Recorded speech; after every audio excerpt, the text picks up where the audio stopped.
That's fine.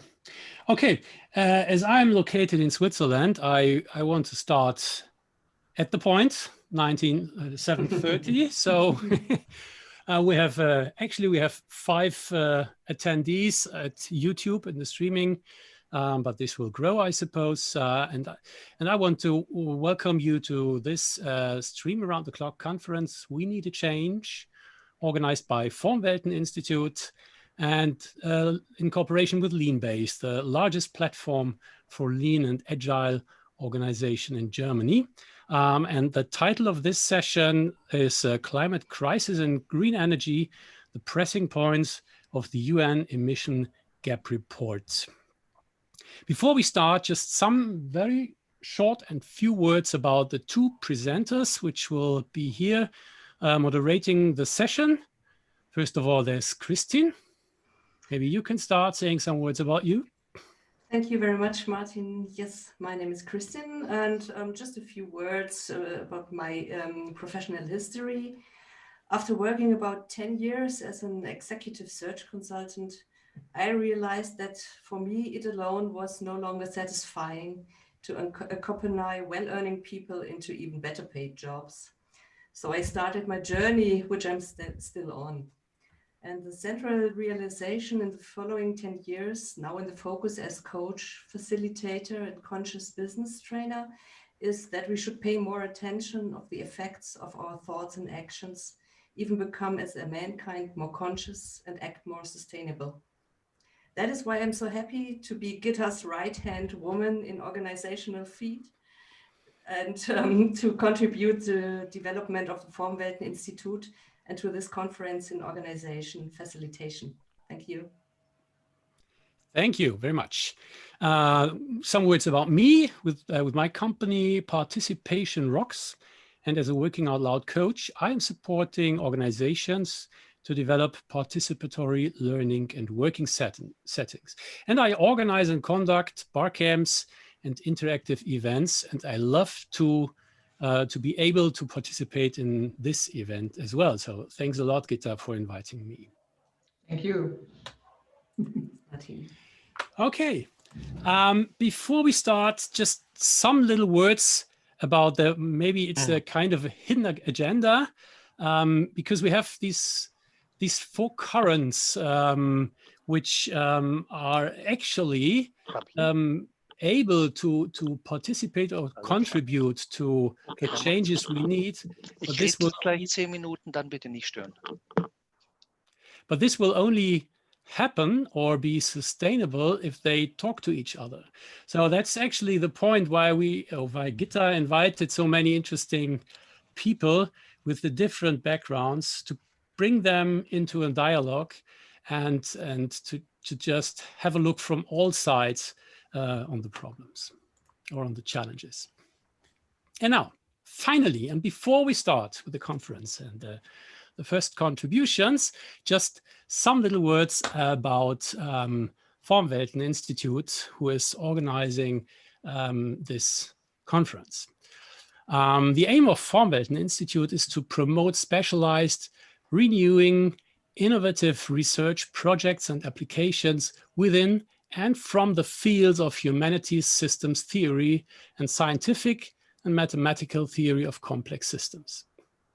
The main focus and central motive of the work of this institute is the development and construction of bridges in space and time, in communication and mind, to carry both science and humanities into the future, to evaluate achievements effectively, to critically analyze what needs to be provided, and shape the world in an active cooperation. More information you can find under the link at the bottom of this document. So, and now we're going to start with speeches, with the keynote and the statements, and therefore we would love to introduce all the speakers, so you have an idea of who and which people will be talking to you. The first one would be Dr. Martin Frick. Thank you, and I'm very pleased to introduce Martin. Today, Director of the Climate, Energy and Tenure at the Food and Agriculture Organization of the United Nations, Martin Frick is an international leader in climate change and human rights. He has held a number of positions within the United Nations. You can see all of them on the website, and is a German diplomat who played a leading role in establishing the UN Human Rights Council. With a doctorate in law, he has already held so many important positions internationally that it would be a full evening to list them. For example, consul, deputy ambassador, and also advisor to the German politician Joschka Fischer. We are pleased that he's taking the time to share his thoughts as a keynote speaker on this panel. Warm welcome, Martin Frick. Thank you very much for the kind introduction. And actually my job title has changed, but I'm coming to that at the end of this presentation, because it's sort of a logical development of what I'm trying to say in the next 10 minutes, I think. And if you can give me a sign if I'm going over time. Yeah, just for a moment. Maybe... We would like to introduce all speakers before you may start. Okay. Okay? Yeah. Okay, great. Thank you. Thank you. Okay, as I've seen, Tim has joined us. Great, you managed to get in. Hello, Tim. I'd like to just say some words to introduce you to everybody. Tim is Executive Director of Nuclear Information and Resource Service, an environmental NGO based in the US. Tim leads this NIRS work on nuclear power, climate justice, and energy policy, and has more than 20 years experience as an advocate, analyst, and researcher. Tim has written a series of reports on nuclear bailouts and sustainable energy, and is chairman of the board of Citizens Awareness Network, one of the lead organizations in the successful campaign to close the Vermont Yankee reactor. Co-founder of Alliance for a Green Economy in New York. Great you are here. So the next in alphabetical order is Gitta Peyn. She's a German system and cybernetics researcher, co-developer of the linguistic system FORMWELT and the polyvalent logic of cognition Weltform. She's also an international FORMWELT speaker, co-founder of the FORMWELTen-Institute, and recently became panel member of the ongoing UN WAAS, World Academy of Arts and Science Conference, named Strategies for Transformative Leadership. Gitta loves stracciatella ice cream. That's very important to mention. She lives in Lüchow, Germany, and I know Gitta as an extraordinary personality I really appreciate to work with. Thank you so much. Okay, thank you. Next is Kerstin Rudek. She's a German environmental activist who is internationally committed to climate protection and against nuclear power. For 3 decades, Kerstin has been organizing important meetings for a sustainable future, advising on climate-friendly energies and harmful installations. She's meeting on a regular basis with representatives from politics, science, and business to discuss accelerated energy and social change. She works both locally and globally to ensure that her work has the broadest possible systemic impact. Very welcome to us, Kerstin, in this meeting. Good evening. So last but not least, there's Markus Will, who hasn't seen it before in the former panel. Markus is co-founder of a company specializing in software development for energy management and greenhouse gas accounting, and a lecturer and affiliate of the Zittau-Görlitz University of Applied Science. Also, he is a member of, how do you spell it, DIN-NAGUS? The standards committee is responsible for interdisciplinary generic standardization in the field of environmental protection at national, European and international level. Markus, not Martin, there are a lot of, lives in Görlitz, Germany. Welcome, Markus. So here we are. We have another speaker. There's Leona Morgan, who joined us recently. Okay. Yeah. Okay, Leona, do you want to present yourself in a few sentences? Sure, thank you. I'll just introduce myself traditionally in our language. I'm indigenous. My people are from the southwestern part of the United States. And so we say yate, hello. And she'e torij ini nishle, tanal bitli bashishin, kia ani dashiche, tohuglini dashinala. I've been working on uranium mining issues and right now high-level radioactive waste issues here in the United States in New Mexico. And I helped to stop a uranium mine a few years ago. So I've been doing this work since 2007. Thank you. Great, thank you very much and welcome here, Leona. Okay, now we can start with the keynote. Afterwards, we will have the statements of the other speakers in alphabetical order by last name, and each of you may take 5 to 10 minutes. As Martin, the other Martin, has to leave us a bit earlier, it would be great to have a dialogue between all of you before we have a break of 15 minutes and afterwards getting in an open dialogue, also taking care of questions which might come from the YouTube channel audience. So Martin, now the stage is yours. Thank you very much. How much time do you give me? I think 10 to 15 minutes. 10 to 15 minutes. Okay. Just start waving frantically if I go over time and I keep myself short. So I was asked to start with the UN GAP report, which is actually the UNEP GAP report that I had the pleasure to present in the last years at the conferences of the parties of the UN Framework Convention on Climate Change. So what does this gap report says? Well, it basically says there's a gap, and there's a screaming gap between what we need in order to stay within planetary boundaries and what we actually do. And instead of closing this gap, the gap is getting wider and wider and wider. And, you know, I have been working in the UNFCCC process for several years, and I'm just transitioning to another role, and that will be at the end of my little intervention. But the question is, how actually is that possible that we have a crisis of planetary dimension, a species-threatening challenge that is not taken seriously? Because what the GAP report tells us is we are not doing what we need to survive.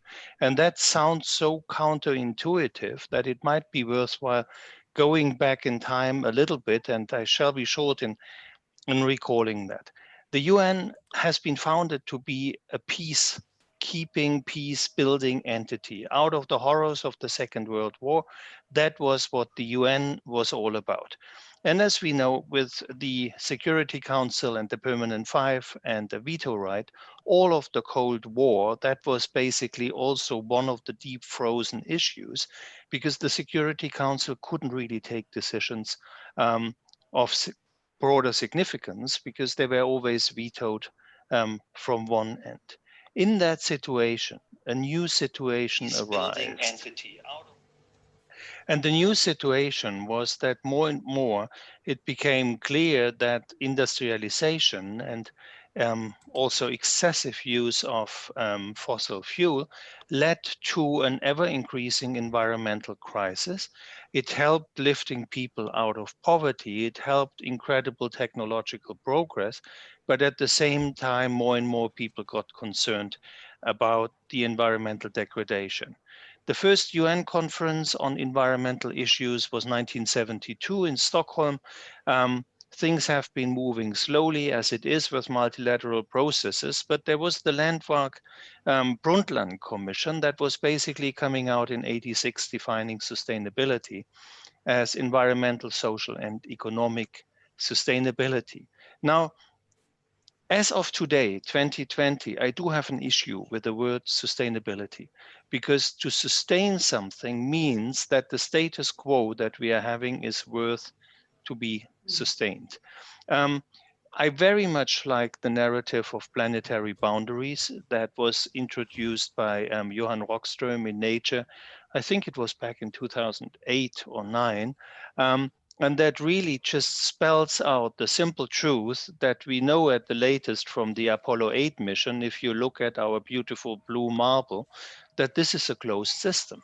And in this system, everything that you're doing is impacting the entire system. And it seems like a big planet, but with the number of people increasing, with our quality of life increasing, it has become that, you know, one of these planetary boundaries is obviously our atmosphere as a dump site for burned carbon.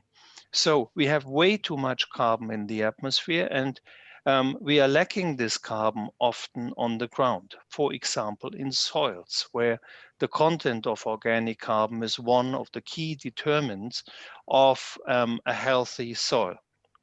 So why do we fail so miserably? Well, we have been starting the climate narrative not at the top of governments. We've been starting it at the niche of governments. Ministers of environment happen to be low in the food chain of governments. And they have been discussing the issue, and increasingly people became clear that unlike, for example, acid rain, it is not an issue that you can just control by creating a normative framework on one of the issues. In the image of a computer, it's not about changing an app. It has become increasingly clear that addressing climate change means changing the entire operation system.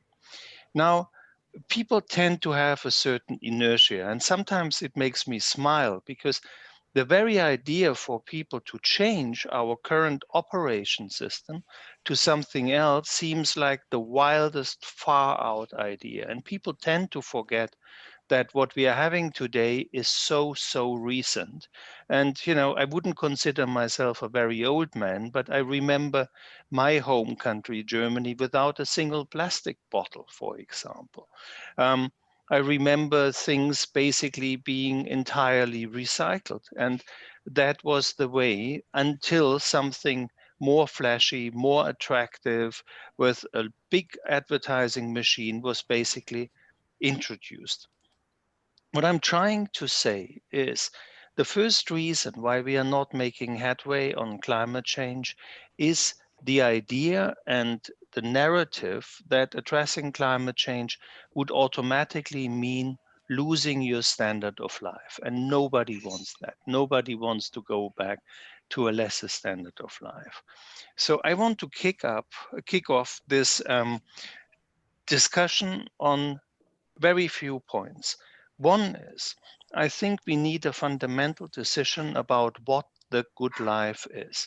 And the good life, it becomes increasingly clear, is not only an increase in your income, an increase in your GDP, an increase in your buying power, but it's a whole set of different things that ranges all the way from your material needs to your health needs, to your spiritual needs, to your cultural needs, and also to all of the social connections. And for many of us, the corona crisis was a sledgehammer on the head who would basically tell you the life that you have been leading was actually quite absurd. 4 business trips a week is not normal. Constantly being on the run is not normal. And the incentives that you are really craving are mostly non-material incentives. A second point I wanted to make, and I might be sounding a bit pathetic, but I started off by speaking about the founding of the UN. And I did that because if you look back, the League of Nations was founded after the First World War with the impression of the war and the goal that war should not happen ever again. Failed miserably, and we went into the Second World War, where the horror was tenfold. The number of people killed was 10 times the one of the First World War. That shock was so deep that the United Nations were founded again with the impetus of not having war again. So if you look at human development, and I want to conclude with this thought, civilization is always progressing by a greater number of people who are united around a common identity and a common goal. You would start with a tribe. The tribe might become a kingdom. A kingdom might expand, and then it's the idea of an empire, as the Roman Empire, that there could be a bracket that is a normative and an ideological bracket that unites people of different languages because they share the same values. Out of this, you would have nation states. And in the nation state, you would have the next bigger entity that people can identify with. And on our home continent, the biggest civilizatory development after the Second World War was basically the invention and the operationalization of a supranational entity, the European Union. So the UN is the effort to think as humanity, as much as this is challenged and difficult. But my hope with climate change, and I always like to end up with hope because it's dark enough, the situation, is that climate change is sort of an external enemy that is threatening all of us and can actually be a driver and a trigger for humanity to step up to the next level of increased cooperation, of a sense of responsibility that doesn't end at your nation's borders, and a system of what the previous executive secretary from the climate negotiations, Christiana Figueres, called radical cooperation. And this is also why I'm participating despite being short on time, because I love the idea of radical cooperation and I love the idea of systems approaches, and I'm very curious to learn how these can be operationalized by people who are spending their lives thinking exactly about that. Thank you very much, and back to you.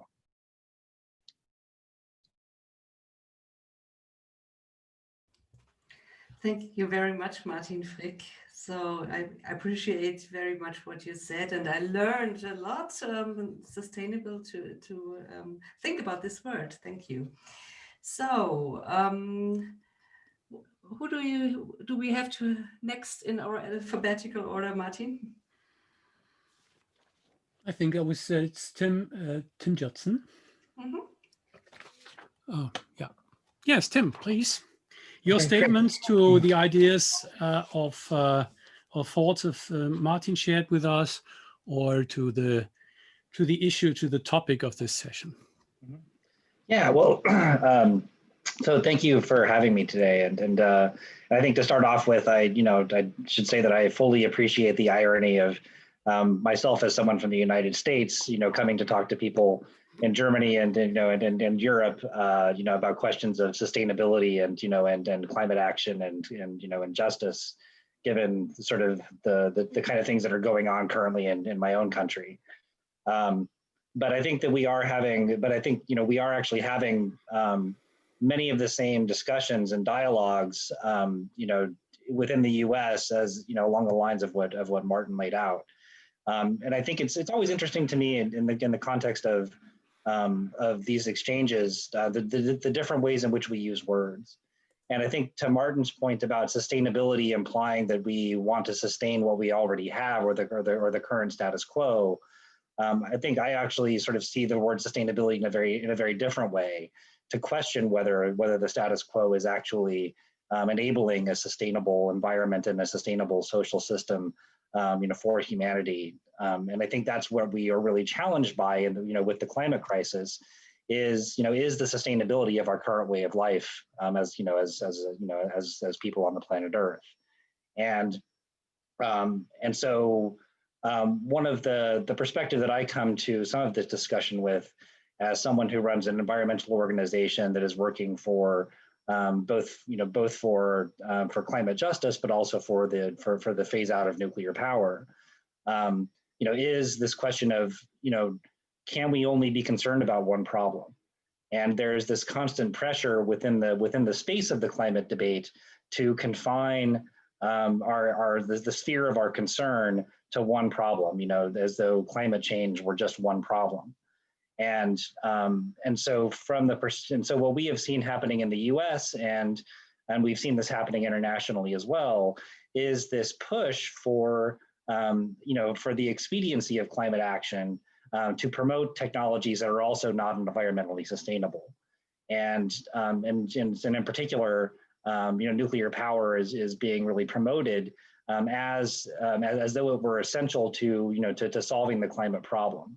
And in fact, we really see this from a very different perspective, in that nuclear power is itself not sustainable, and is embedded in many of the same human rights and environmental justice violations that we're concerned about in the climate crisis. From the production, from the mining and extraction of uranium, to the production of nuclear fuels, to the operation of nuclear power plants and the impacts that they have on ecosystems and local communities, to the production of waste that will need to be managed, and isolated for hundreds of thousands to millions of years. This is, if we are trying to solve the problem of the climate crisis, we cannot compound the impacts of climate change by adding to the stresses on our clean water systems, on our ecosystems, on public health, and exacerbating the impacts on frontline communities and impacted populations. And so we really see the deeper problem that we're confronting with the climate crisis is one that's political, even more than it's technological.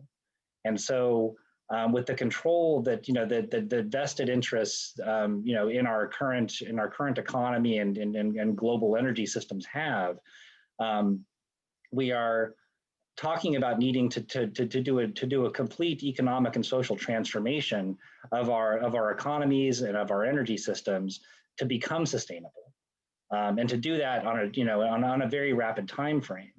And so it's really, I think, from our perspective, a matter of being able to put our humanity and our values and the needs of our species and the planet ahead of our narrower political and economic interests, and especially the special interests that are currently have a lot of control over things. And so one of the ways in which we have framed the need the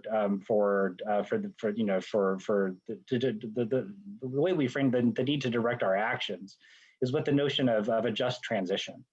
And and in the US, increasingly we're also advancing the notion of a Green New Deal. We're referencing a piece of our own history in which we responded to the Great Depression through a broad array of social programs that have since been phased out. But by reviving the notion that we need to have an economy and and social systems and social services that serve the people, and now in the light of the climate and ecological crisis that we're facing, for those to address the broader transformation of our economy and our social structure to a way to something that is environmentally and socially sustainable. Thanks. Okay, thank you, Tim. Maybe just because it really fits right now, a point from the chat in the YouTube live stream by Dominic, who says this sounds very paradox, David, since no, that was not because of you, eh?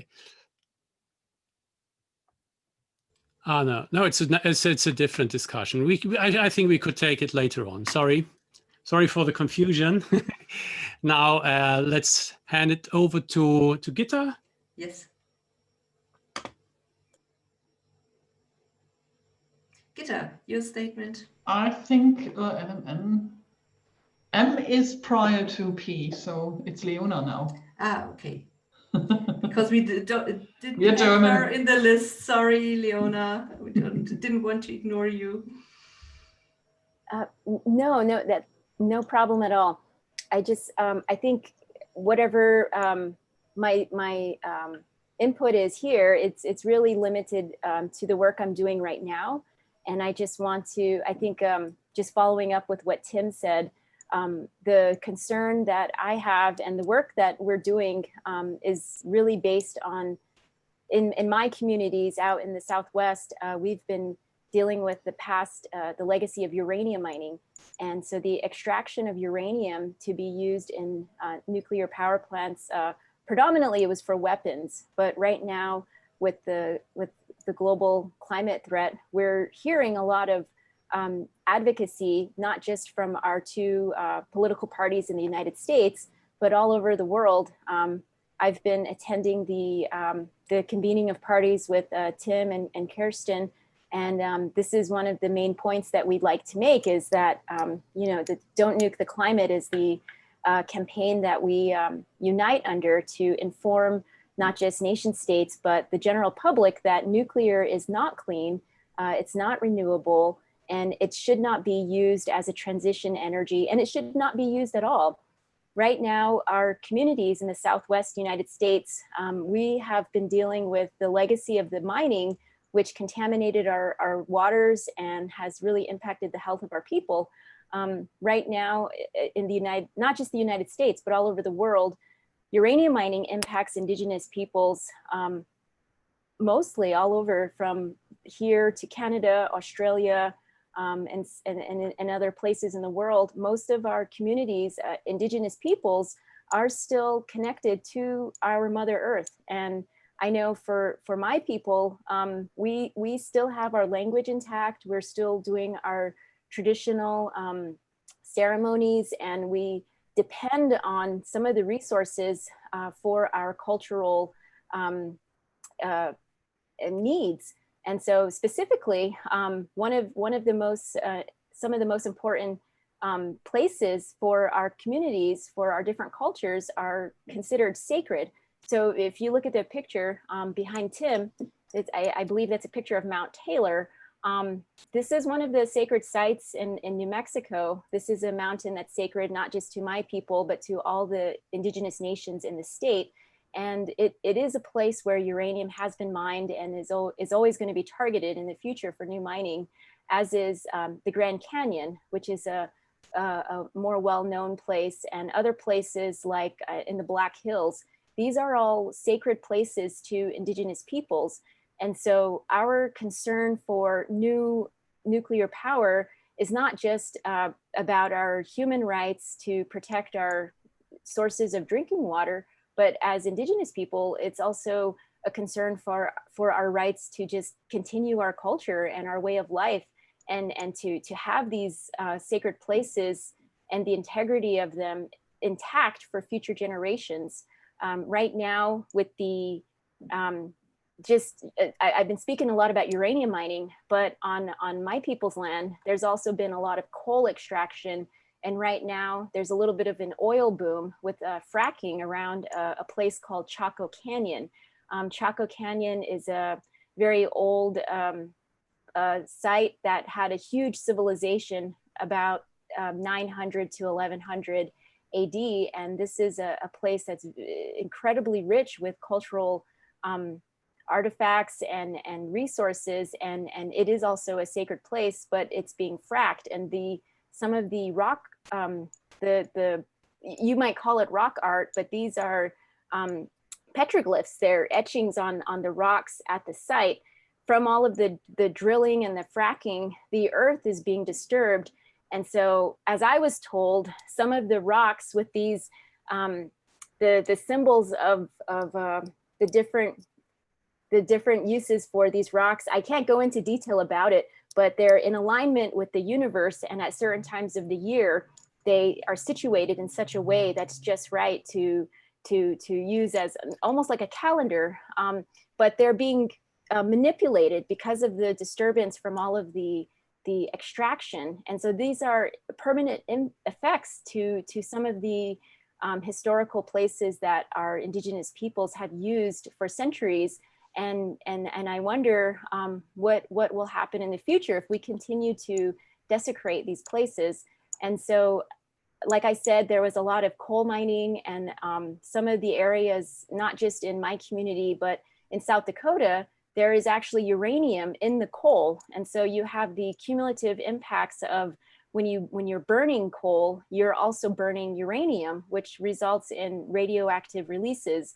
And so there's a lot of effects that our people are feeling that we've been aware of for generations. The mining that occurred that was mostly for weapons started in the 50s, And then there was a boom in the United States from the 50s to about the 70s. And today we're dealing with 15,000 abandoned uranium mines in the United States that have not been cleaned up. And this has only been really noticed by the media and by the world because of the coronavirus, because of the impacts from COVID-19 and the scarcity of water in our communities, mostly because there's a lot of contamination that occurred to our water, but also because we live in the desert and many of traditionally our people, we live kind of spread out. And because many folks live in rural locations, they do not have running water in their home. They do not have access to wells with clean drinking water. And so about anywhere between 20 to 30% of my people do not have access to clean drinking water in their communities, and they have to drive to another location to bring water home for themselves and if they have animals. And so this is mostly as a result of the contamination and the use by energy and extractive industries. And so they use water, not, the contamination occurs. Yes, that's an issue. But before, when the coal mines were still operating, they used immense amounts of water just to transport the coal to be processed. And so on the Navajo Nation, it's well documented, all of the impacts from not just uranium mining, but the coal mining and now the oil industry. And so I personally work right now on an issue of nuclear waste. And this is something that is also an issue when we're talking about more nuclear power. In the United States and in most places in the world, we don't have a permanent, safe way, scientifically proven and an environmentally just way to store it permanently. And so because of that, we need to stop making the waste. But I think the biggest thing I hear all the time is transition, that we need to change and make the system, completely different in order to sustain our wants of electricity and all of the materials that we think we need. And I think one of the easiest things to consider is the ways that Indigenous peoples have lived for centuries with little to no need for electricity. And so this is something I don't hear enough of this in the talks of fighting climate change.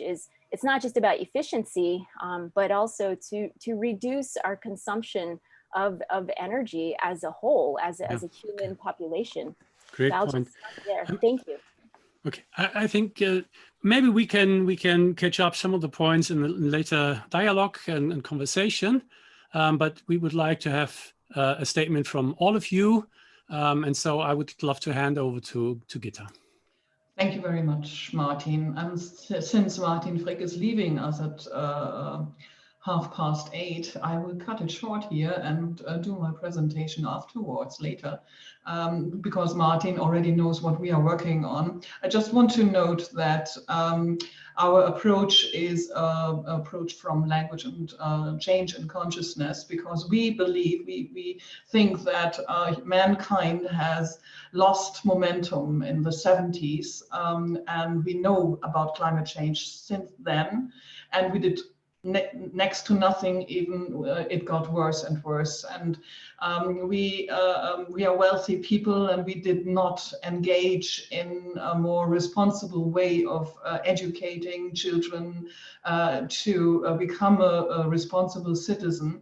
And I will present an idea and a platform and a language we have to help to people to come together and to develop super intelligence to solve the biggest problems of our time. So I give the light to the next one, which is, I think, Kerstin. Right. Thank you, Gitta. Kerstin, please. What about Makoma? Are you in Makoma? Makoma told us that she wouldn't participate. She didn't want to participate as a speaker, but only as a listener. I had some technical problems in the beginning, so I didn't get that. Okay. Okay. Thank you for organizing. I appreciate it very much that we are coming together from these different pools we are working in. And about the words of Martin, I think I would like to share a little of the history of our region. The Free Republic of Wendland. More than 40 years ago, this region was declared to be the nuclear waste region, at least for Germany, maybe for part of Europe. So what we did was building resistance after we got some information. It's funny that we got our first information from the United States, because in Germany there was no info about nuclear power. We had to talk to people and there was very few written things.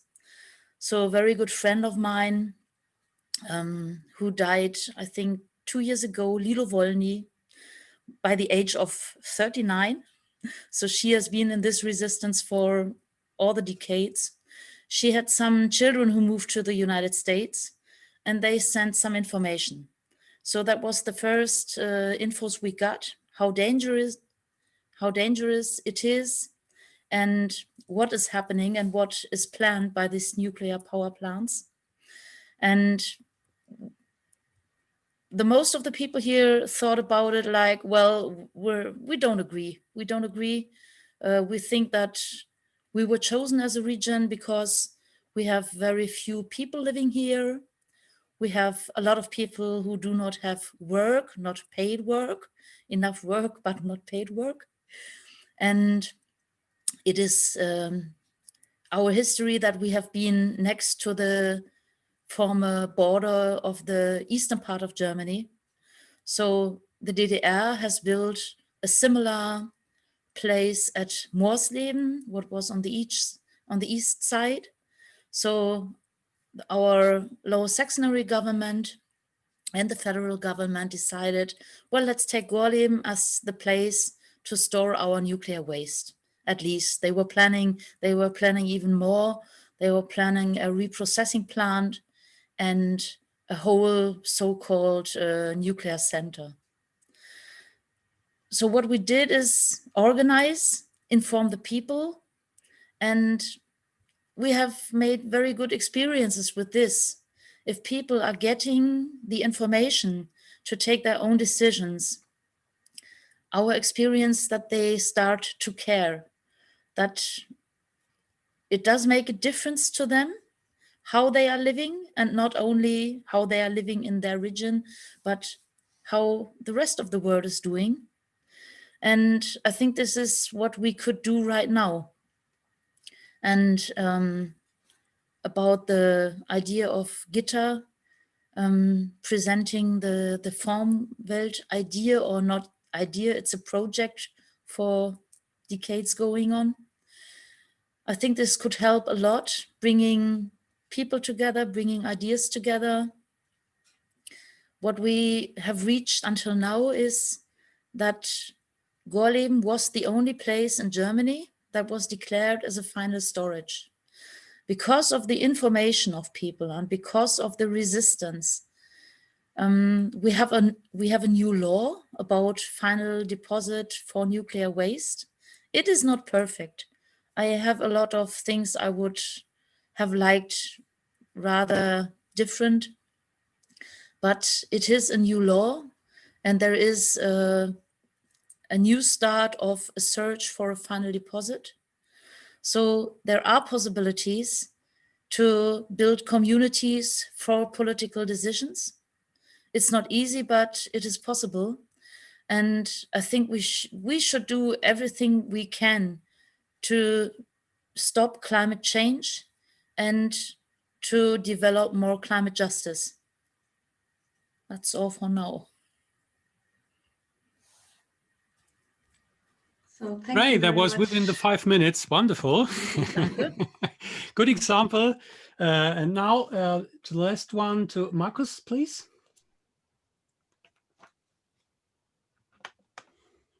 Yeah, I'm not sure if I should go for it. Maybe I have a couple of slides to show, but maybe it's better to ask Martin. I'm really glad that today I got a lot of input in all the other sessions. And the last session I was in, that was really, let's say, techno-optimistic. So we had people speaking about nuclear power as an interim technology that might be necessary. So my question to Martin Frick would be, what is the UNEP's position? As far as I understood the IPCC, they are already seeing nuclear power as the last resort. What is the UNEP's position about that? Can you say something? Or what is your personal position about that? That's an easier one if I should respond to that, and I also want to respond to others. Firstly, Tim, totally agree with what you said, and I don't mean to criticize sustainability. I mean, indigenous peoples have been living sustainably for thousands of years, and they have been living in their borders and been in a part of a continuously sustaining system.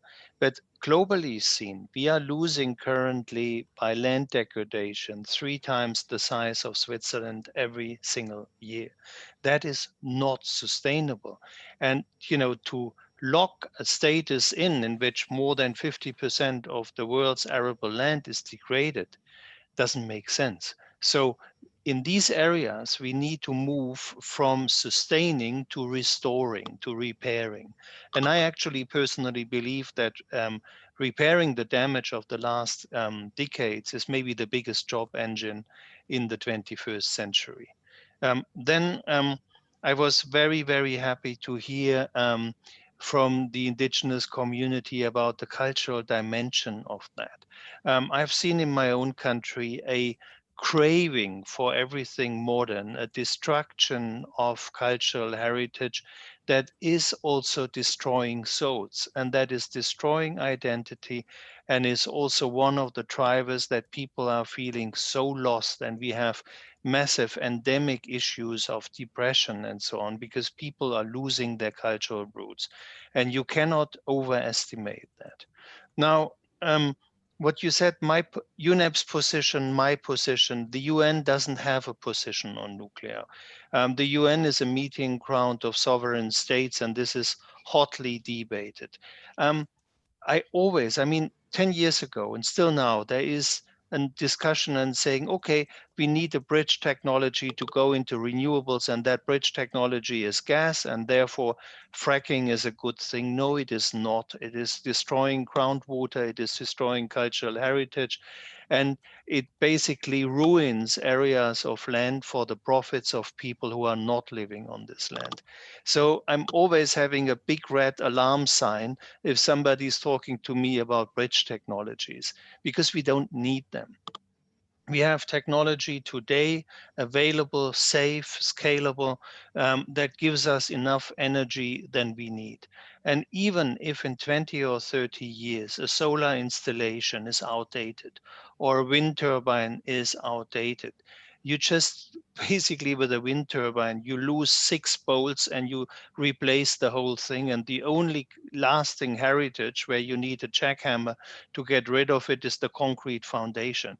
It's not like closing a nuclear power station where basically the next 6 generations have this thing to look after, and you know it's only producing costs and no benefits. So you know, in these solutions, I had the enormous privilege to have dinner with Desmond Tutu many years back. And he said, I'm a man of God. I don't understand why people looking below the ground for their energy when they just need to look up and they have an abundance of energy. And, you know, I think, you know, this is such a rich topic, and I really regret that we don't have that I don't have more time. But if you look at one of the fundamental truths of, you know, the forms of energy that were mentioned, coal, oil, gas, nuclear energy, what do they have in common? They have in common that you need a large installation somewhere, a power station, and then a grid. And the people on the grid are the consumers. renewable energy is turning around this paradigm, because it is absolutely possible that your little household with, 3, 4, 5 people is completely energy sufficient. So every house that is energy sufficient is a lost customer for big commodities. And I think the real fight here is not between technology A or technology B. The real fight is between turning between a consumer good or a commodity. And solar panels and also small wind installations that you can put on the roof of your house are actually turning a commodity into a consumer good. And that doesn't sound too attractive for the commodities, that you are basically facing an investment of something like, I would say $15,000, $20,000, and then the installation is on your roof, and that is it. And you wave goodbye to your local community utility. Then come people like, Elon Musk and Tesla, and offering the Powerwall and a cost-efficient energy buffer at home. Now, if you don't do that alone, if you do that with a community of, let's say, 500 houses, 5,000 people, then it is absolutely possible to be completely energy independent. And in a consume-based market model, that is a massive provocation. And I think that's one of the elephants here that people are not talking about, that we are basically pushing utilities out of business, or we are pushing them in a different business model where they become provider of energy security, and they're selling you energy at a premium, but only for these times when you're having difficulties producing yourself. Let's say a cold January morning, which is cloudy and there's no wind, that kind of situation. And even that is bridgeable, even with household means. And maybe I leave it there and I give it back. And great discussion so far. I have another 10 minutes, so if there's any more question, I'm happy to take it. And also I'm on Twitter. I can also answer on Twitter at CMFrick to continue the conversation. Back to the moderator. Thank you very much, Martin, for the offer to contact you on Twitter afterwards. I think there are many questions already. So there are concrete questions in the chat, and I think some of them are really concerning your statements. The most actual is from David Wood. He asks, so your philosophy of if it is your philosophy of anti-capitalism is what's driving your opposition to nuclear power? I have not voiced any opposition to capitalism. I think capitalism is a good thing, but it needs to be a capitalism that puts in the externalities and that basically sees the full picture. And if you are privatizing profits and socializing the damages, then this is a flawed capitalist model.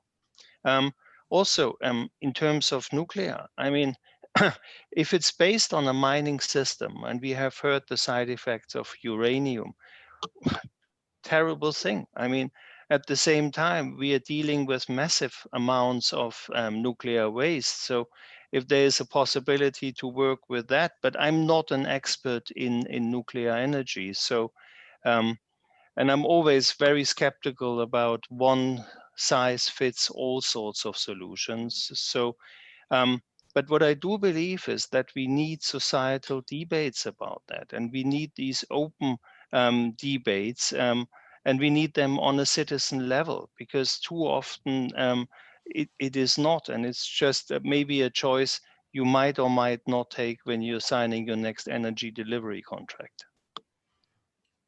Thank you. There's another question is depending on this. Can we find a way to create and actualize global strategies which actively integrate civilian interest, ideas, and their activities, as well as difficulties with transition? Sorry, I was interrupted briefly. Okay, sorry.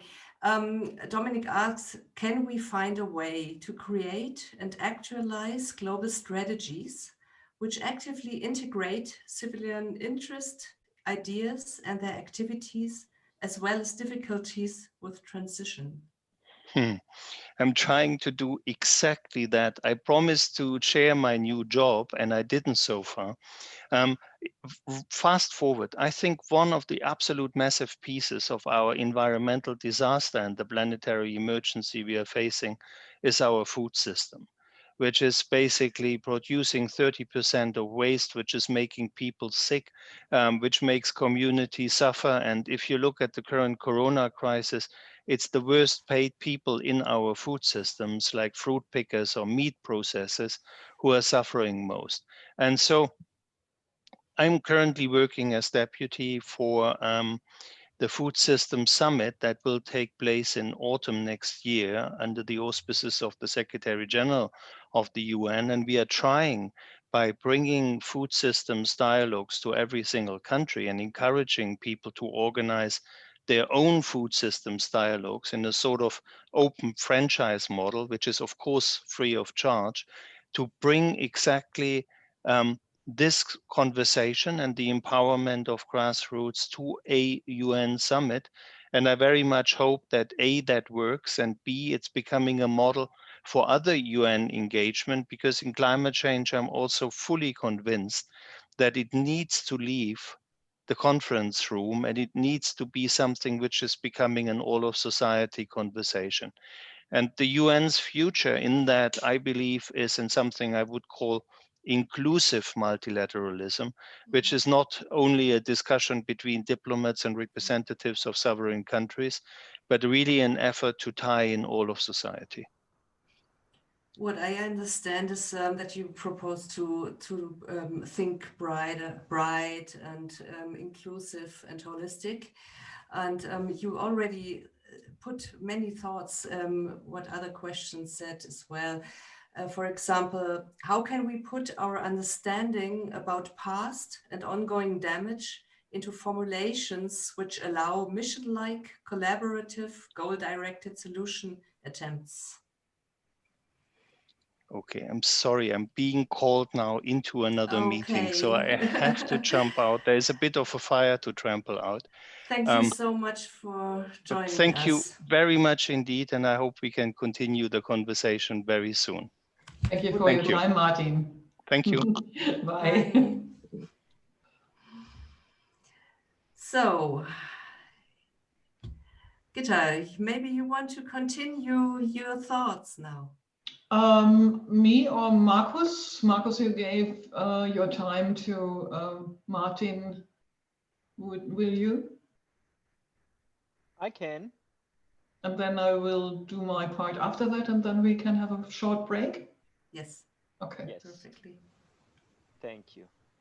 So I share some slides, very short, I hope. Can you see it? Still processing. Processing. Yes, now I see it. Okay, fine. Beside other things, I'm working as a consultant for smaller businesses, and there's a growing demand in terms of energy management and energy efficiency. And nowadays, more and more companies try to set up what they call climate neutral strategies, which is actually in line with that what scientists are telling us since years. And if you have a look on that graph, on the illustration, then you see the current emissions per year and the desired decrease in emissions down to 0 until 2015. And the next figure is a real life example from a smaller company close to my hometown. With a colleague of mine, we are consulting them, and you see that the dark gray part. This is, let's say, things that the company itself can influence. So when we are talking about how to get to net zero GHG emissions, they can do the following things. First, they try to save energy, or they try to enhance energy efficiency, which is usually considered as problematic because of rebound effects. We can talk about that later if you want.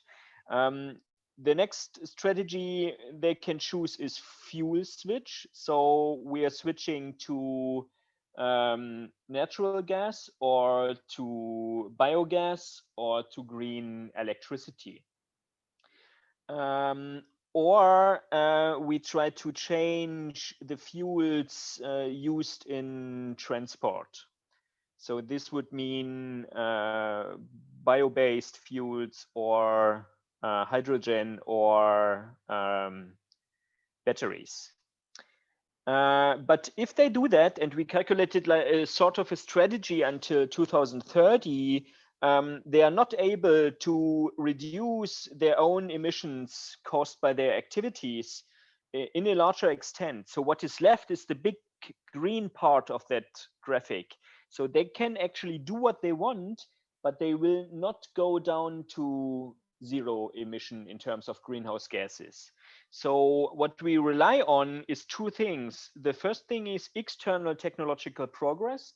So we could imagine a world where we have 100% renewable energies, or we do that what the German government at the moment currently is pursuing, which is the, let's say, launch and upscaling of hydrogen and the combination with carbon dioxide removal technologies. So sucking the carbon dioxide out of the atmosphere.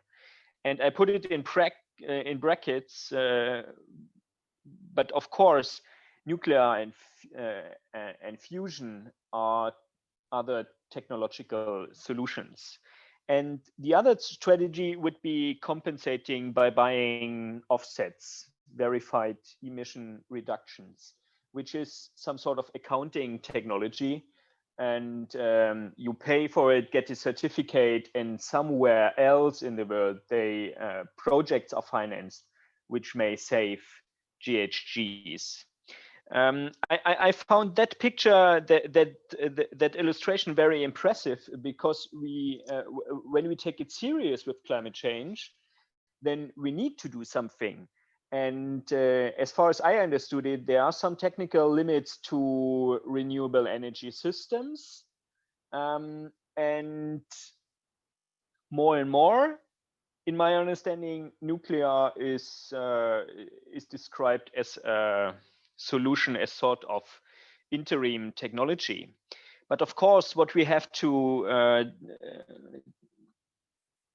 consider is that technological progress always comes with side effects that can be intended or not intended, and which can be positive or negative. So as I'm from Germany, I'm focusing on the pessimistic things. So I'm looking on the negative side effects, which are intended, or at least, let's say, they are known. And these are the side effects, for instance, coming from uranium mining and nuclear waste disposal. And then we have that not intended side effects that coming by surprise. So they are not by purpose. And for the assessment of technologies in terms of mitigating climate change, to my mind, we need to consider that. I can already feel that David Wood is putting some comments on the YouTube chat. And I saw already some of his comments that are related on, let's say, more recent or more modern nuke power approaches, like the thorium reactor and things like that. So maybe this is from my side the input to the discussion. Thank you.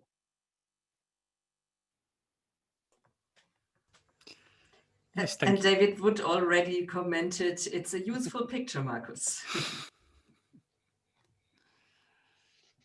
Fine. Okay, so, Gitta. yes. Yeah, my turn now. Okay. Right. Where's my slide? One moment, please. Something is wrong here.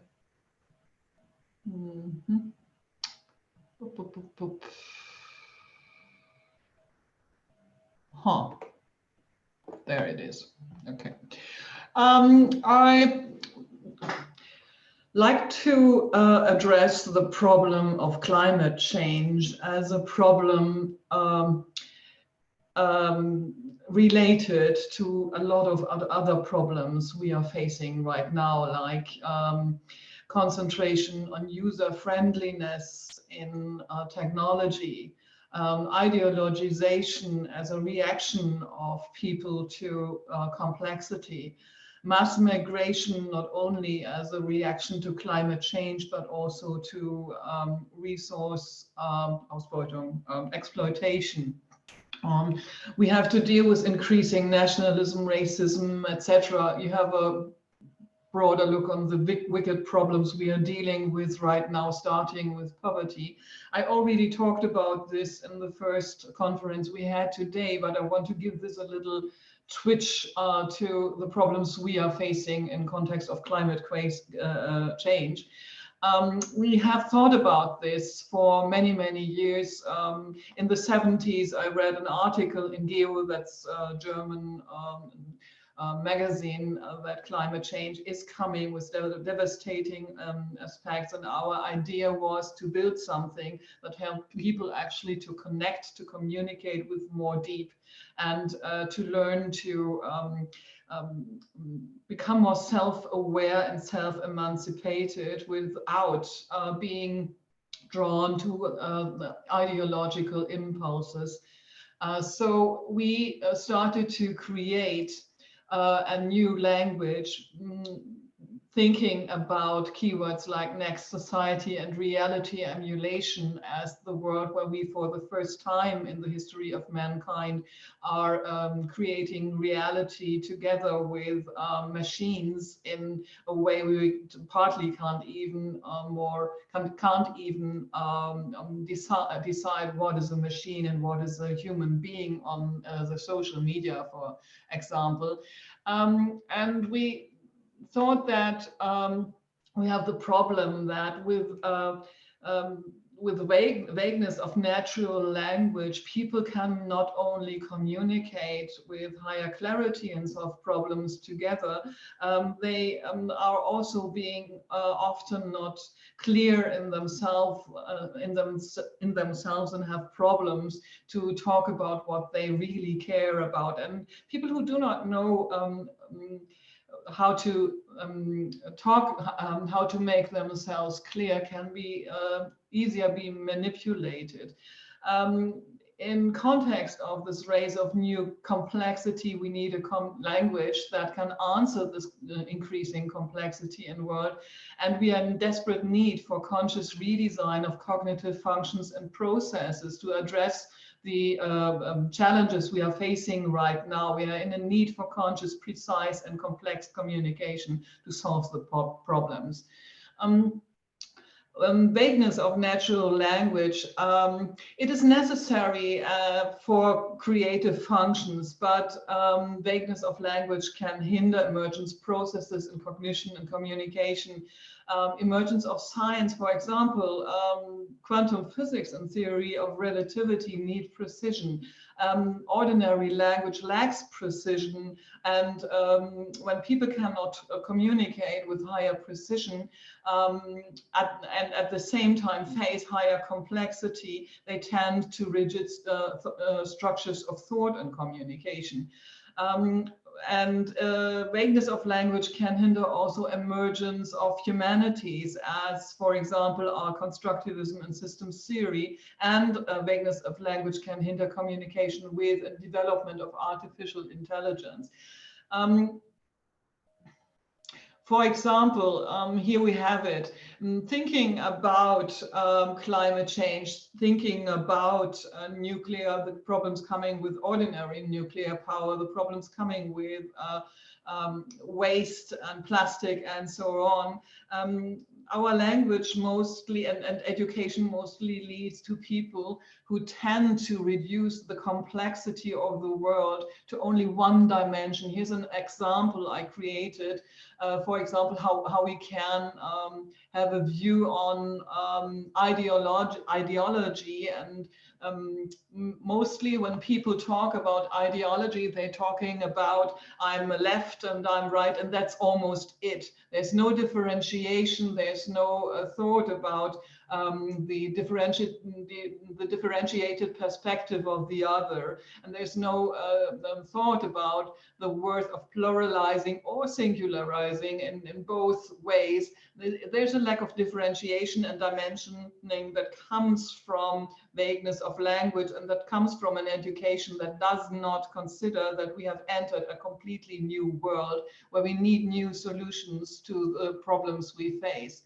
But when people have faced their vagueness of language and start to approach complexity more relaxedly, they can start to dimensionalize and differentiate higher.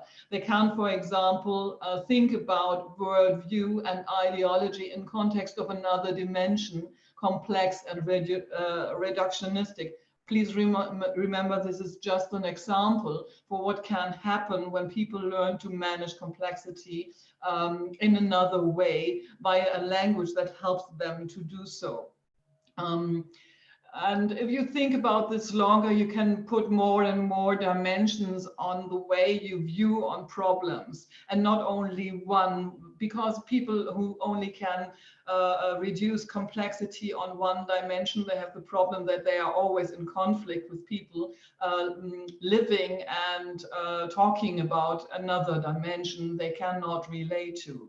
And this is a problem I think most of you who are daily working on the base and helping the world not to nuke the climate, that you face symmetrical conflicts with people who only think in one dimension and see you there and they think they are there. I think you get the picture here.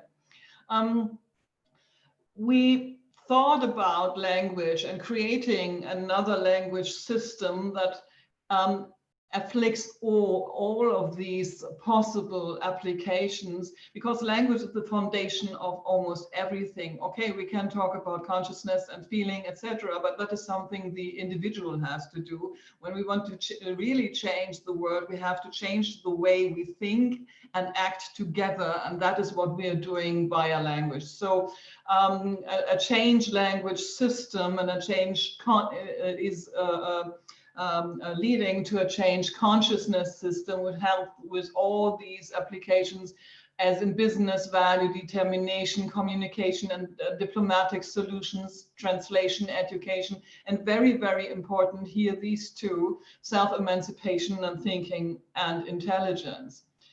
We need to change science and need a more transformative science. We need project-specific language that can be developed clearly and effectively. We need descriptions of scientific views that can be reviewed based on the language we have created here, which is FORMWELT, where we will build a platform for where everybody can join and we can address the problems we have as a global community in deep. We need new theories that can be developed there, and inner and transdisciplinary work will become more effective. A language system like we created works like competence indicators, so people can really decide who is competent talking about what here and who is not. The relevant part Martin Frick addressed, and you did also, is to bring everyone into the problem solution process on a global scale.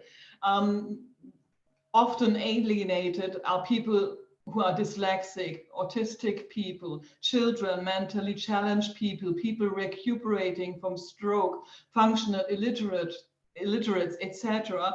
When we have a linguistic system like FORMWELT, which is a formally and semantically self-sufficient linguistic system, a coding language for language and meaning, speakable by man and machine, it can be translated into every language thinkable.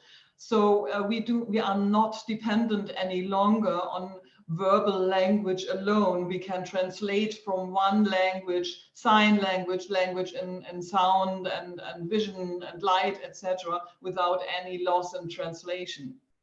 So our approach on the global problems is the following. Let us bring people from all over the world together as one human super intelligence to talk about the problems in a language everybody can follow, in a language that allows high individuality at one hand, and on the other, through a coding language, the people are brought together and learn to really understand what the other is talking about, so we can start really solving the problems. Yeah, that was it. Great, thanks a lot. And I think it's a good point to have a little break to recreation or any biological issues you might have, and to meet again at 9 o'clock sharp and go on with a dialogue between the panelists and taking questions from the chat at the YouTube stream as well. Is that fit for you? Yeah, thank you, Martin. Okay, so see you at 9.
Okay, countdown is running.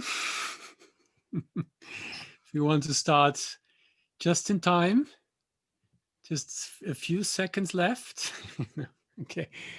Well, it's not everybody back already.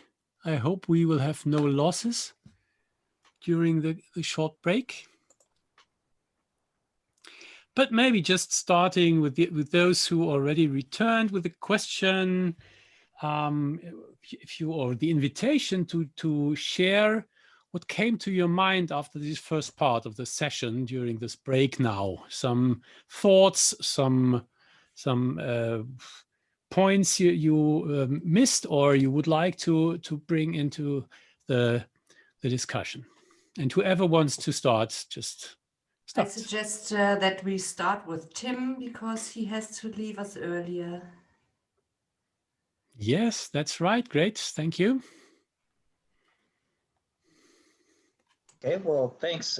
Yeah, I think that what stands out for me is this confluence of the ways in which we're thinking about our environmental problems as also issues, as also social problems and issues of, of human rights and of justice. And I think that there's something very rich in the mindset that seems to be growing more and more pervasive, that in order to solve our ecological problems, we really need to be approaching them in ways that also prioritize solving our issues of social justice and human rights. And that, I think, is something that seems very different to me from the way that climate change in particular was being debated 20 years ago, and that seems to have really been that the mindset around these issues is changing on the basis of the kinds of social change organizing, social movement organizing that we've, for instance, in the U.S. have seen happening over the last several years, through the Black Lives Matter protests that started several years ago, and that are really, coming in with the activism of, for instance, of young people in the U.S. around the Green New Deal starting 2 years ago, and their, the ways in which they were speaking from themselves as a community of future generations being affected by climate change, and in particular the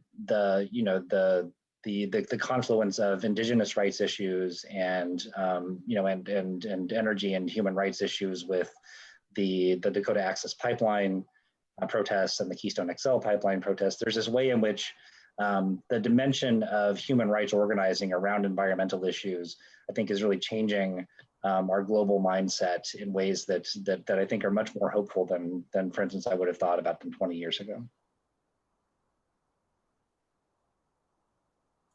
Great, thank you, Tim.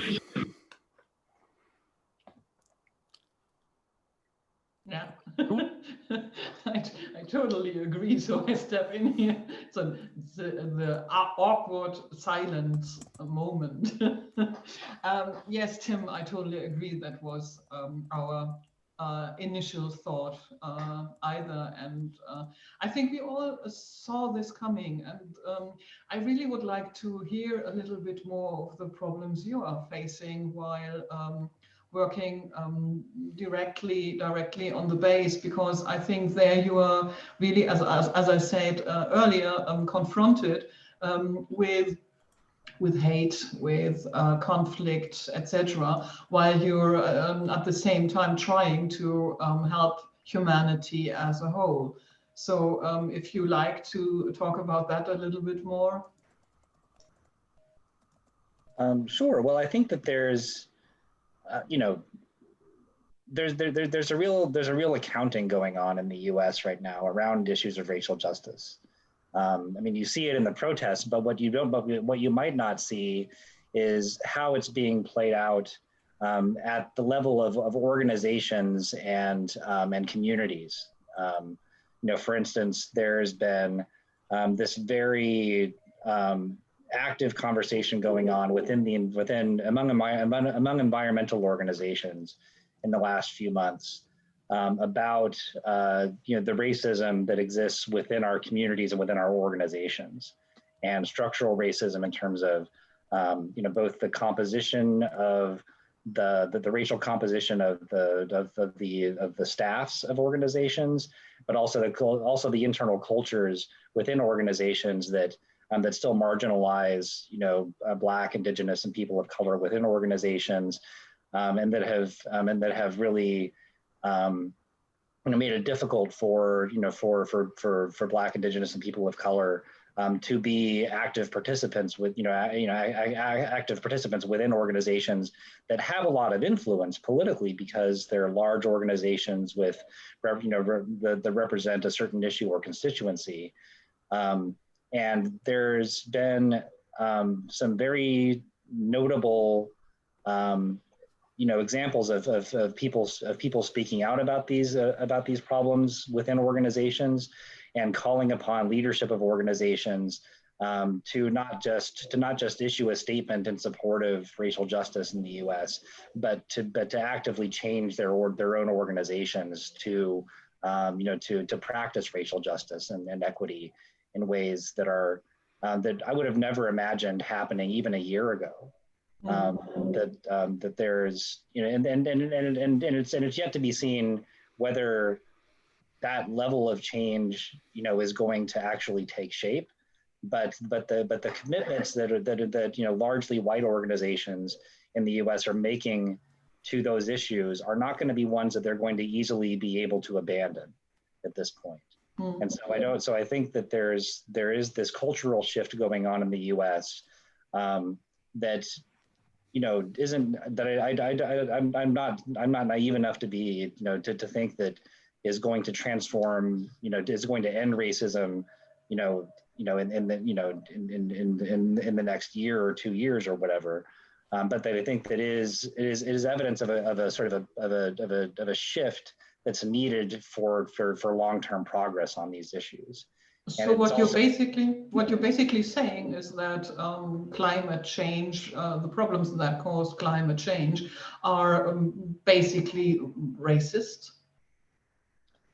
I think that I think if you look at how we ended up with the extractive industries and energy systems that are producing climate change, and agricultural systems as well, those are inherently rooted in a history of our economy, which is settler colonialism, in which largely European countries, but now it's obviously a global system, are bigger economies are extracting resources from indigenous and smaller economies where they can extract those resources cheaply, and without regard to sustainability or to equity and to justice and human rights. And so I think that if for instance, the way I often think of it is, as Leona mentioned, we have 15,000 abandoned uranium mines in the U.S., disproportionately on the lands of indigenous peoples, and well, the whole country is on the lands of indigenous peoples, but these particular mines were located where indigenous peoples have been relocated to in the U.S. now. That's obviously environmental racism. There's the consistency of that pattern can only be explained by environmental racism. If the policy in the U.S. were instead that for every uranium mine that you want to dig in the Black Hills of South Dakota on Lakota land, you have to build a uranium mine in Beverly Hills in the rich community in California, then I don't think that we would be seeing very much uranium mining anymore. There's a question. Communities wouldn't tolerate it. A question that's coming to my mind. How do you explain the idea that the exploitation today is not only exploitation of the poor, but also exploitation of our own children and grandchildren? Sure. Well, I think one of the ways in which environmental racism works is, it's not, environmental racism ensures environmental degradation happens, right? By pushing the burdens, the most immediate burdens of those environmental impacts on communities that are more politically vulnerable and marginalized. And what community, in a certain sense, is more politically marginalized than the people who don't live yet, or who don't exist yet, the future generations. And so, in some ways, the environmental problems that we're creating have devastating impacts today, but are going to have increasingly devastating impacts in the future. And those people don't have any voice at all, except for except for the consciousness that we can bring to them. And that's really what I think has been so powerful about the youth movements for climate action in the last couple of years, is that we are seeing the frontline community of the future speaking for themselves. Yeah, thank you. I have the impression Kerstin wanted to add something of her thoughts. Yeah, I mean, about the future generation. If we are talking about nuclear, we are talking about the coming 40,000 generation. This is a dimension people cannot really imagine. It is like such a huge amount of time. You can spell it, you can talk about it, but nobody can imagine 40,000 generation. So there is a big responsibility we have right now for the systems we are running, but we cannot fulfill this responsibility because it takes much longer than our lifetimes. And this is so injustice. It is so unjust. We really have to change this, and people who are keeping to the system, who want to hold on to what they know because they think it works and it could work for the coming time, years, decades. We really have to speak up for the coming generations. They have no voices. I mean, our children, they have voices. Maybe some of us have grandchildren, but there are more generations than only the ones we can see during our lifetime. And it is, if you think about only this problem we have about our energy system at the moment, then you would have to take a lot of consequences. And I think this is a very important point because you cannot turn it back. Like the whole thing of climate change, that we need to change something now. And maybe we can create some positive visions what kind of new system might work. And something that I really do not understand, I'm very often asked, well, what do you prefer then as an energy system? And I say, well, I'm not an expert. I'm only an expert for my very small experience and my small knowledge. And we have to bring our knowledges together. We have to assume them. And I do not have one answer. I have many, many small answers. And maybe because of what I know, what does not work, many options will not be possible to take because there are many reasons not to use them anymore. So what is left might work for the moment. And I really believe in the intelligence of our generation and of the future generations, but we have to give them the spaces. We have to encourage them. And at the moment, for example, there are many, we do not have a free access to science in the energy market, for example. If we are talking about science, then you have these old dinosaurs who are sponsoring the universities to enable people to learn about nuclear power. But this is a system of yesterday. So what we need is a science that is liberated and that gives access to people who want to find solutions and not stick on the problems. And we have to speak out these connections and these dependencies. Because I think there are many people who want to create something new, but they do not have the possibilities. They do not have the frame that they can use to do the jobs they might want to do. And I think discussions about a liberation of science is very important. And always thinking of the time limit we have, that we do not need solutions in 20 years or 10 years. We need to start a thinking and a practicing of solutions right now. Thank you very much, Kerstin, talking directly from your heart. That was really touching.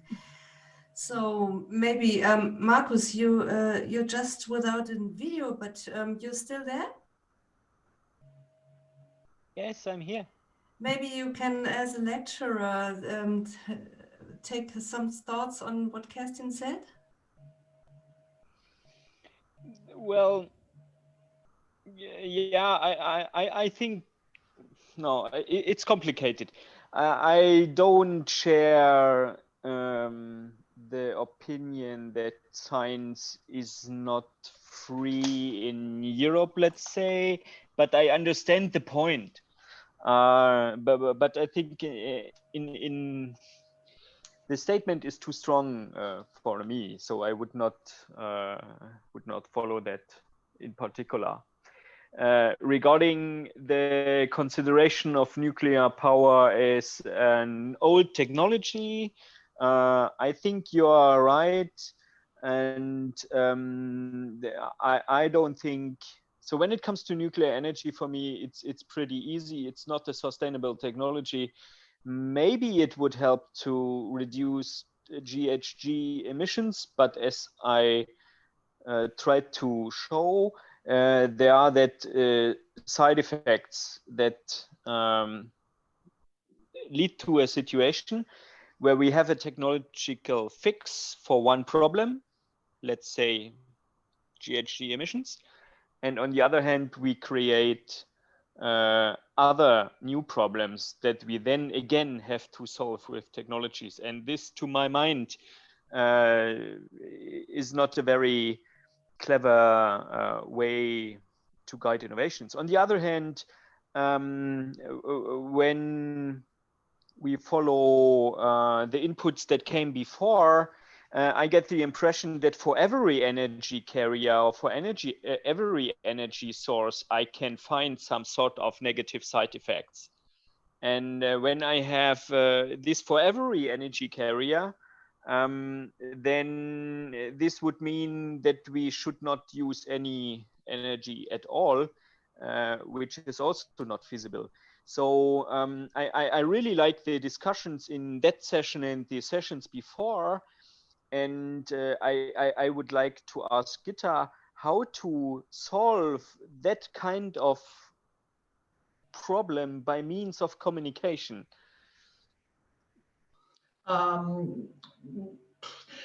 First, people who cannot listen to the idea of the others and who are fighting for one position and are not have never learned or have unlearned, children can do that, but many adults can't, have unlearned to step back, have a look at the broader picture, accept that their own position might be wrong or partly wrong. We have a problem when people cannot do that.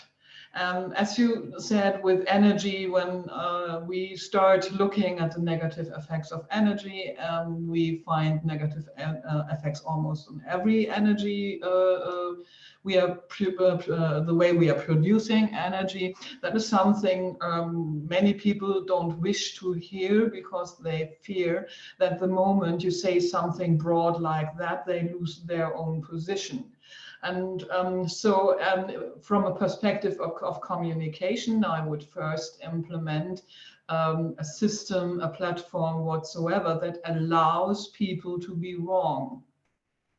Yeah, that's the first thing. You cannot listen to anyone when you are in fear of being wrong, and that means you are in fear of losing your voice.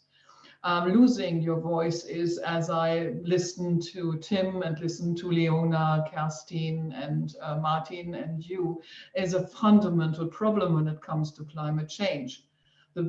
Our children are not born, they have no voice. Indigenous people have no voice, poor people have no voice, so they are exploited. Having no voice means that we live in a society that has not learned to communicate. Yeah, it's a power system where people rule via privileges. This has nothing to do with communication, or better said, it is a part of communication that is evolutionary older than to learn to listen and in an emergent way. Did I answer your question? Yes, partly you did. And I would be interested if there is some sort of mediating structure that could help us to bridge the differences, because whether I'm for or against nuclear energy, I think in this example the black and white perspective is, for me at least, relatively appropriate. So is there some sort of guiding mechanism that can help us to solve that conflict? Yes, I think so. The moment you have a language that allows that. I would not rely on mediation via people.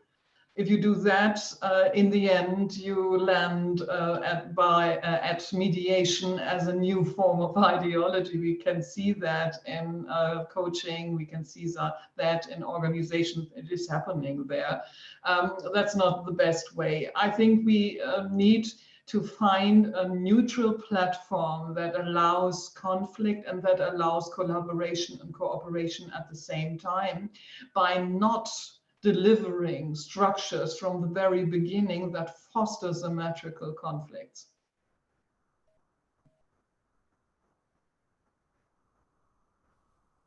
Right, thank you. Yeah, please. If I could respond, I just wanted to chime in here, because the issues I've worked on are very much related to nuclear power, but as I mentioned, on some of the other extractive industries on our lands have really devastated the future of how we utilize our land and our water and our access to various resources. But this is something we've experienced in the past and are still living with and still trying to address. However, my concern is I just want to say something to respond to a couple of comments. Indigenous people and poor people, people of color, we do have a voice. It's just that in the systems of oppression, most westernized governments are based on colonization and institutionalized racism. And so my biggest concern is that we're not going to learn from the lessons of extractive industries that have already devastated lands across the world, but we're going to, when people start talking about renewables, we need to also bring those people who are living in the places where the metals and minerals that are needed for renewable energies will be most impacted. So like the lithium and cobalt and the different minerals needed are in places where people are already situated in very bad living conditions and already have been colonized and oppressed in the past. And so, for example, the biggest reserve of cobalt is in the Democratic Republic of the Congo. And they also had a bunch of issues from the past uranium mining that is still unaddressed today. And so I'm wondering, when we're talking about solutions and transition or different types of new energies, if we're just going to continue to repeat the genocide of the past mining. Some indigenous peoples are divided ourselves, whether we should allow mining on our lands and if it can be done safely. There's this idea of responsible mining. A lot of us don't, as indigenous peoples, I'm a part of a Canadian and US network that has a group of indigenous people. It's a network focused just on mining of all minerals, all metals, all materials that would be mined around the world. And in the indigenous group, we want to reject this notion of responsible mining. And so if we don't want any new mining in any of our communities, what does that mean when we need some of these source materials for making batteries or wind turbines? And so that's a question. I'm wondering, I think language and communication are definitely key, but I just wonder if, how do we move forward knowing that we've already experienced these impacts from mining and we might need to mine more minerals. So how do we do that without devastating cultures and killing people who have already been oppressed from the past extraction? Just from my perspective, the language and language platform change comes very, very late. Yeah, it should have been done 10, 20 years ago in order to give us some more time to learn how we can address the problems. The things you are talking about, Leona, are pressing problems right now and local. Yeah, and there I would at the moment rely on people who live there and learn to mediate and learn to communicate with each other. And when the platform is there, it can help. Yeah, but we are really late, and I think that it's a systemic problem. And we need systemic solutions, but we are just about to understand that we have systemic problems. So we should do everything in our power, what we need right now, and at all places where the problems pop up.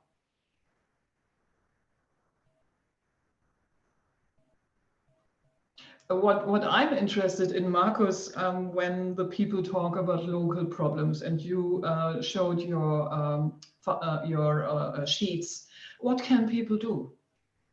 Yeah, what can I do? For example, I'm not an owner of a house. I live in a house. I have a landlady. What can people like me do? What can people do living in cities, etc., to actually do something from a technological perspective? So may I interrupt you for a moment? Tim just raised his hand, and I think he has to go in a few minutes. So can we put it now? Sure, thanks. And just in advance, I really appreciate the opportunity to join this session today. It's been really terrific to be in this conversation and to hear everyone else's views.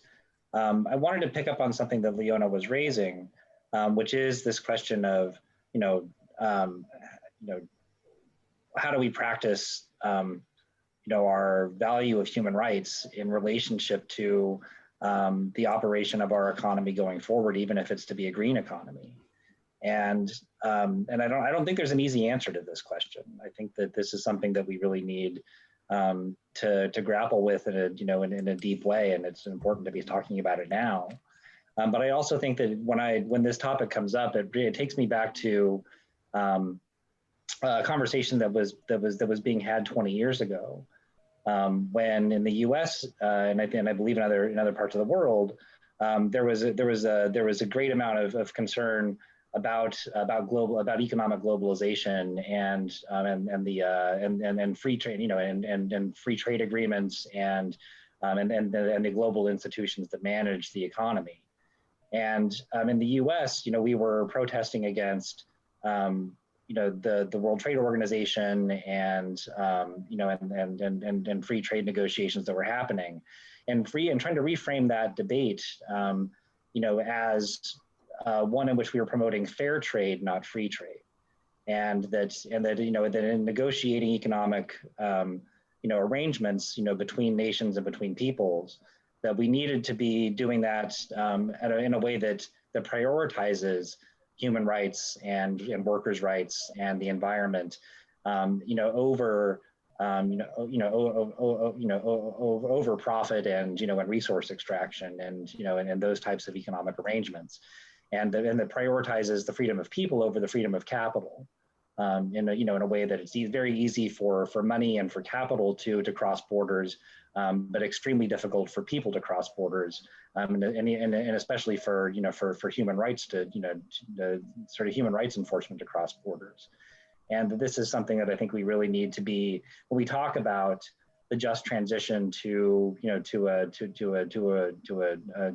renewable energy economy, when we talk about climate justice and climate action, we need to be also thinking about how we negotiate our economic relationships, and and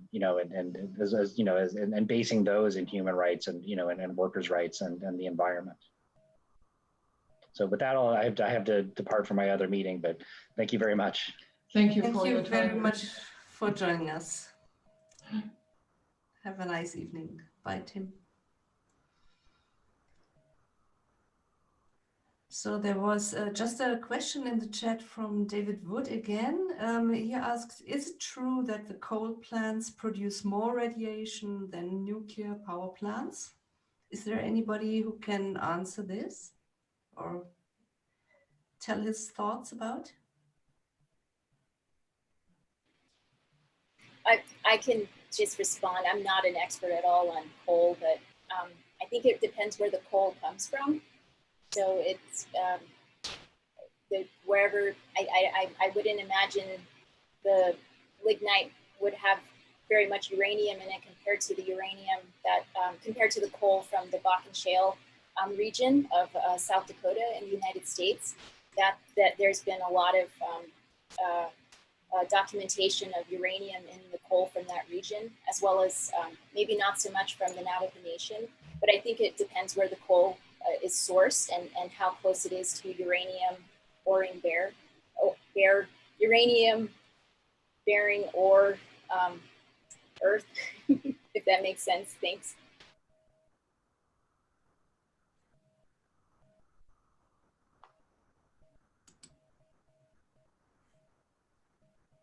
Markus?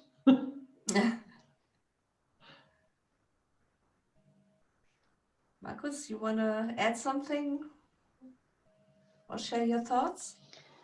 No, my connection was interrupted, so I cannot I cannot add something to Leona because I missed the last part. And for me, it was new with the uranium content in coals. But I think I need to research it. But I can come back to the question that Gitta posed to me. That was, when I remember right, she asked what she can do. And yeah, well, that's the most important question, I think.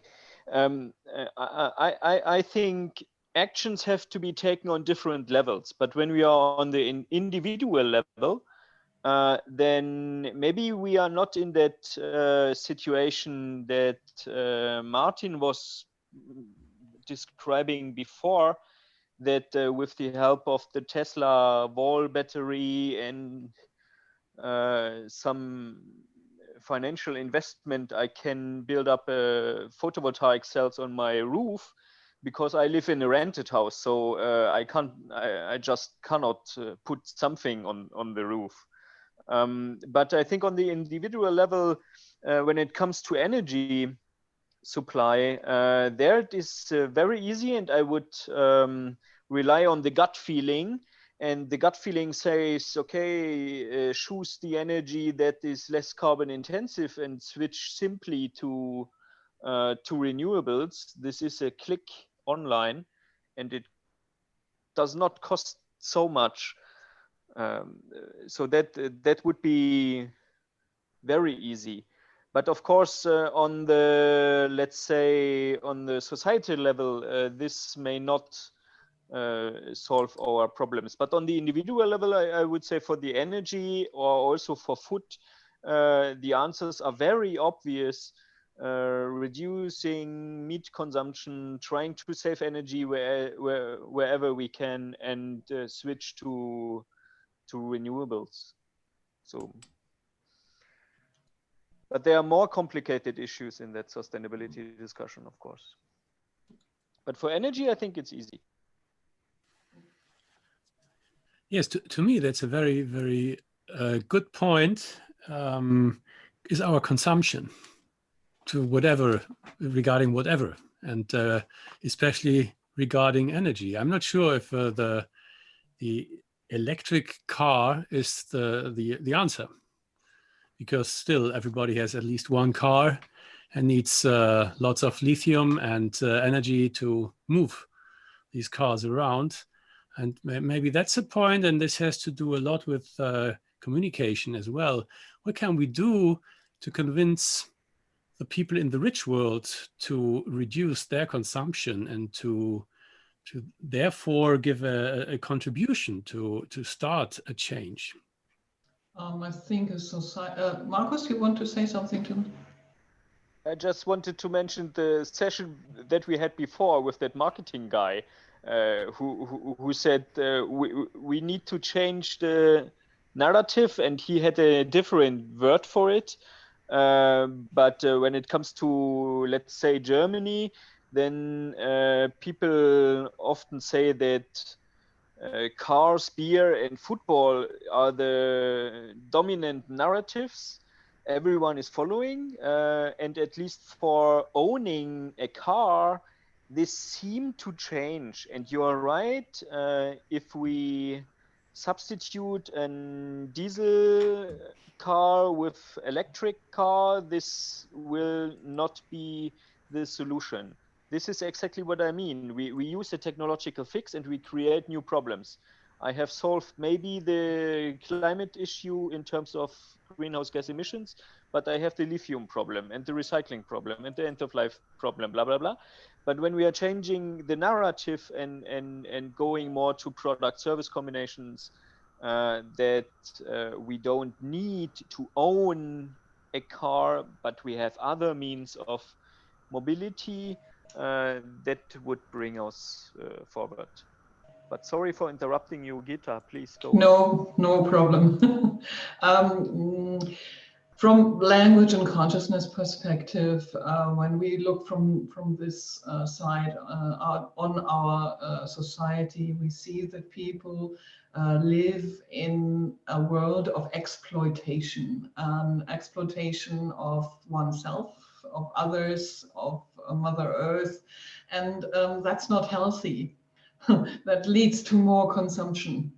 So a shift in language that helps to become more conscious and aware of your own concepts means a shift to a person that actually knows what he or she is thinking and talking about, that leads to more self-consciousness. And when that happens, I'm sure people start filling the hole in their midst, not only with beer, cars, and football, as nice as football is, and I do like a good beer.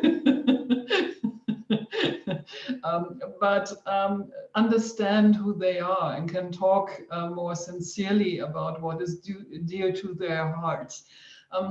A consumerist society means people lacking contact to their values, people having problems even to express their values because they must fear that when they follow them, they lose their jobs, for example. So in my opinion, language is one point, and the other point is that we have to deliberate people all over the globe into bedingungslos. Unconditional. Yeah, unconditional income, for example. That would be one climate relevant project I see here, to work on one hand on a more conscious way to explore oneself and communication, and on the other hand, that we have the freedom to do so. A systemic and constructivistic approach on language also, in my experience and understanding, leads to, as I said, better listening, which means that you can step back and give other people space. Yeah, we now have the problem, for example, that we do not give space to those we do not understand. We fear them. Why? Because we live in a world filled with angst to lose our status, our renommee, our money, our job, etc. That's not healthy. And in my opinion, we have to do both. On one hand, we have to work on sustainable energy, green energy, and in a broad way. But on the other, we have to help each other to let us free.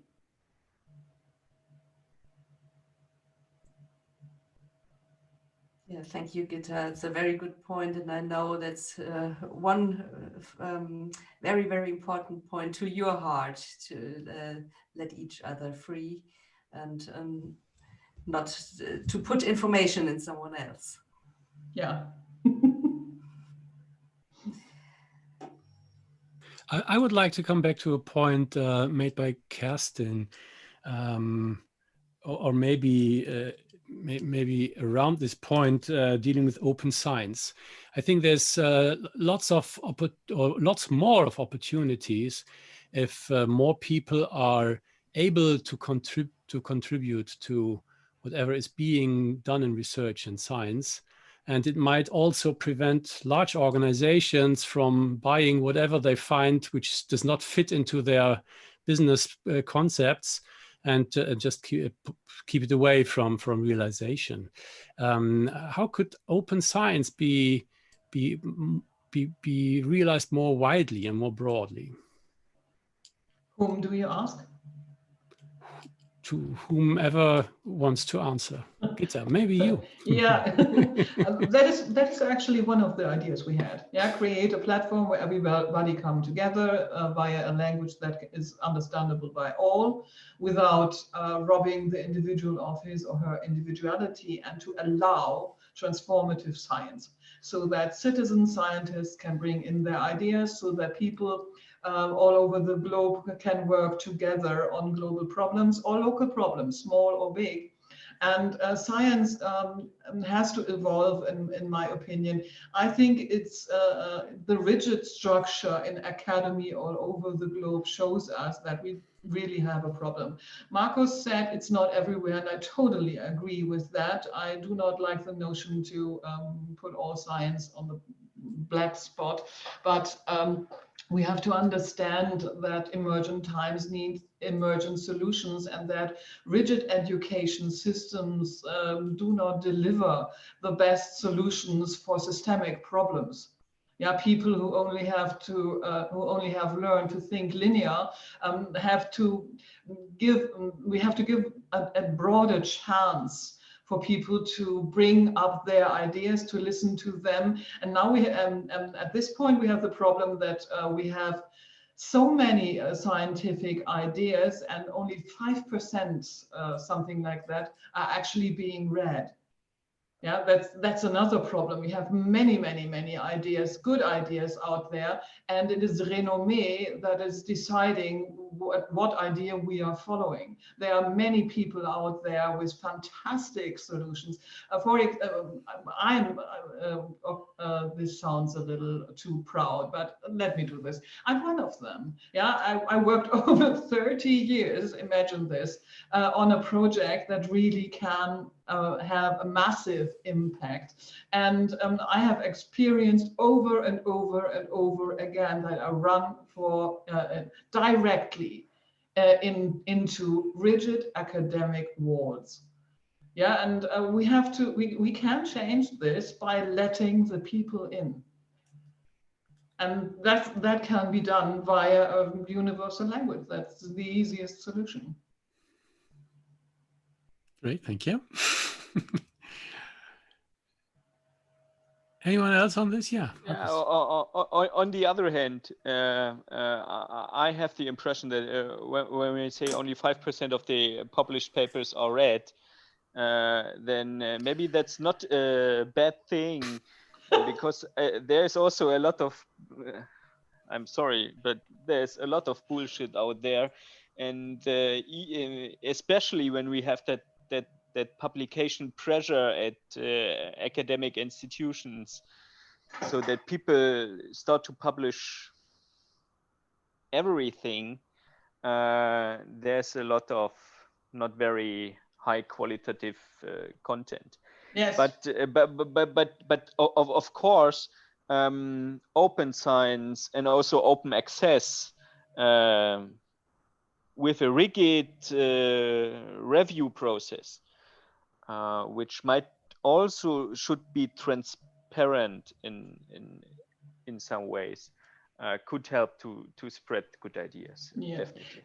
Jeline Zidik, she will enter the next conference as well, once called FORMWELT bullshit detector technology. Yeah, because when every concept is yours and you can make it accessible in deep, everybody else can follow its structure and then see if this is something actually of what value or not.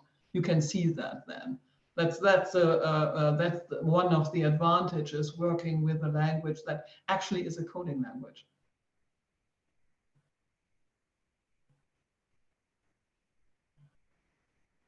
Okay. What I want to know, Kerstin, Leona, you work with people, you go on the streets, you talk to people. How is your experience in, or let me say it another way, all these years you have done this wonderful work, street work. Is there hope?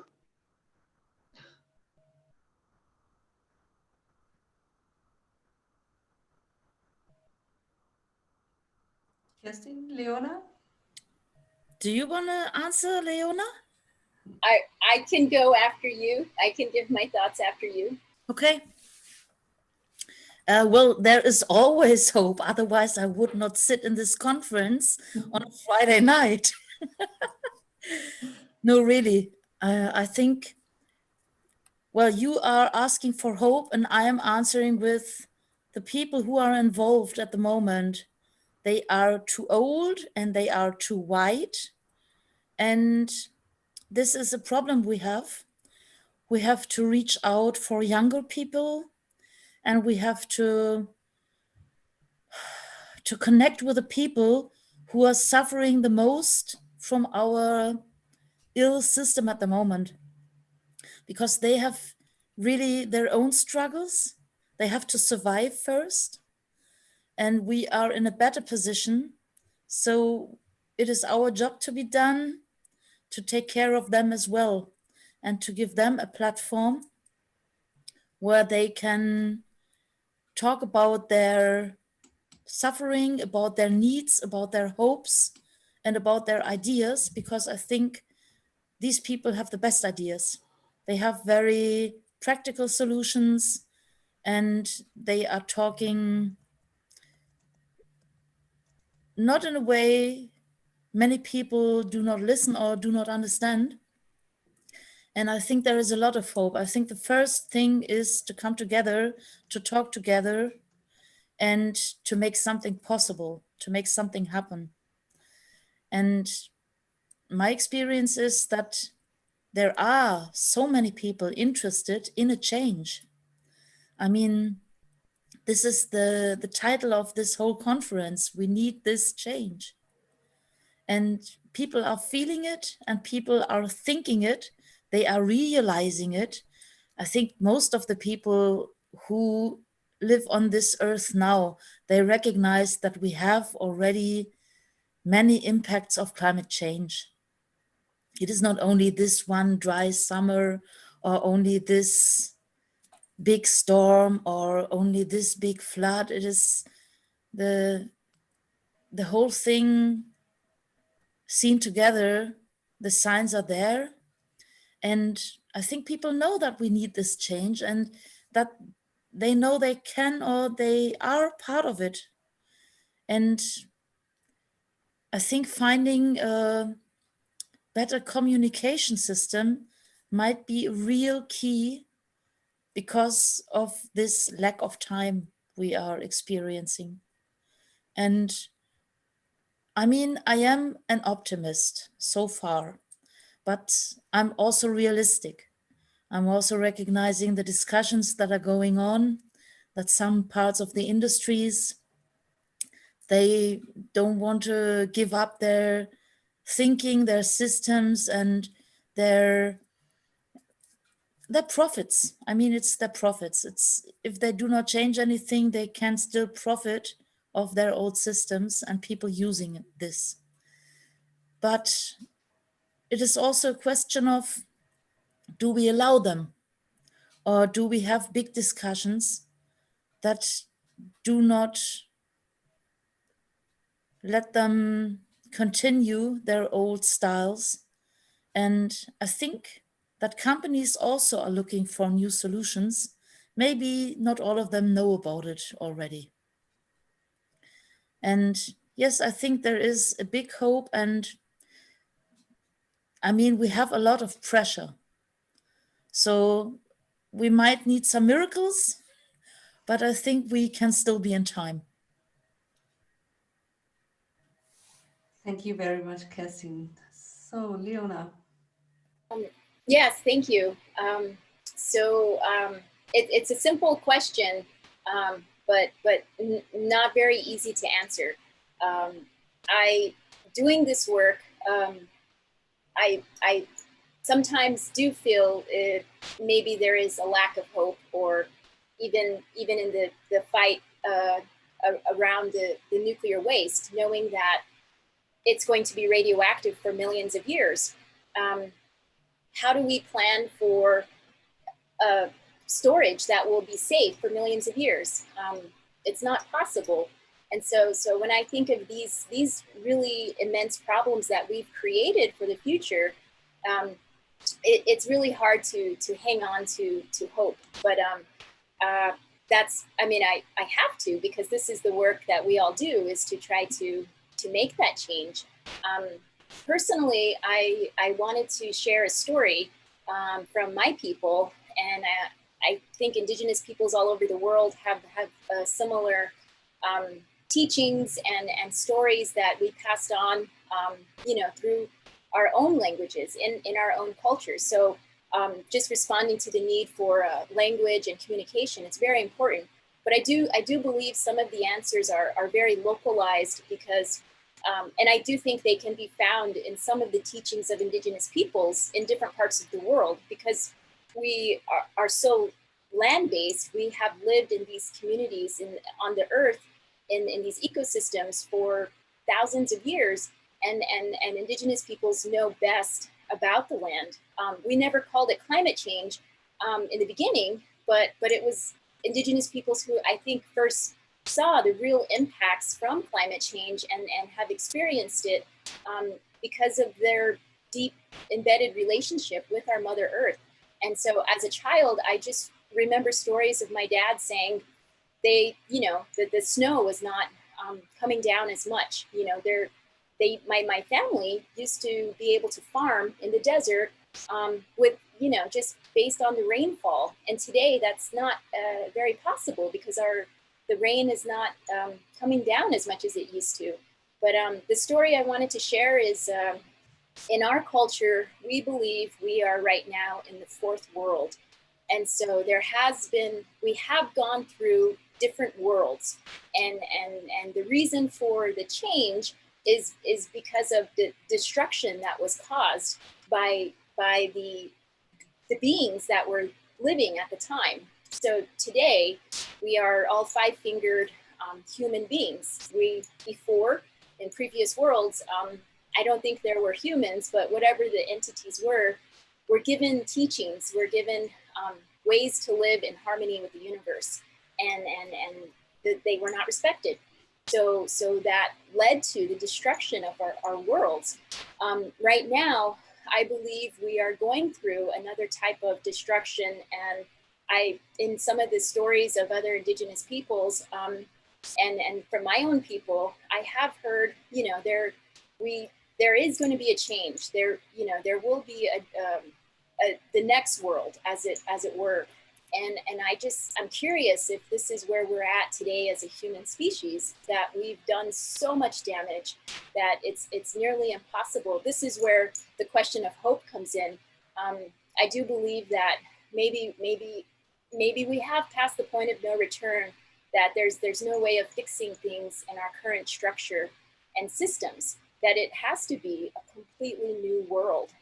And hopefully when that happens, the future will be more appreciative and respectful to indigenous people's teachings, because this is not just from my people, but there are many cultures who have these teachings about the future, and we're seeing many of the signs today that we were told about in our stories and through sharing of the stories. So thanks. Thank you. Thank you very much, Leona, for sharing your thoughts. As a mother of 2 boys, I'm also full of hope for the future. And at the moment in the chat, there's another comment. We need more optimistic activists, active activists. And this we can bring together with another question, what maybe puts clamor around it all. Can we find a green energy strategy which does not limit itself to economic constraints? I think this is a very important fact, the economic constraints, why many people don't act, because but economy. Gitta, maybe you want to say some words about that. That's not really my topic, but what I can, what I can put what is not in your topic? But what I can put in here is that the poorer the people, the less they cost the planet. So there's something we can think about. Less consumption. Yeah, that's what I would answer here. Making minimalism a thing we all start talking about, and talk about other values. That might seem to many people in love with economy and their own business a more counterintuitive idea. But in the end, that's something there. I think we have to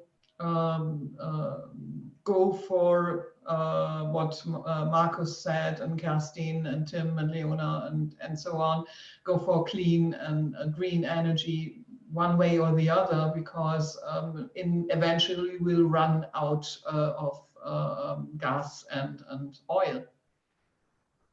Yeah, Markus. Definitely, you're definitely right. Stop wasting energy wherever we can. And I think that economic argument is always a bit misleading, I have the impression, because the economics, I mean, if we put additional cost on hazardous technologies and not clean energy, we call that internalization of external costs. Then the economics get okay. So this is a political question then.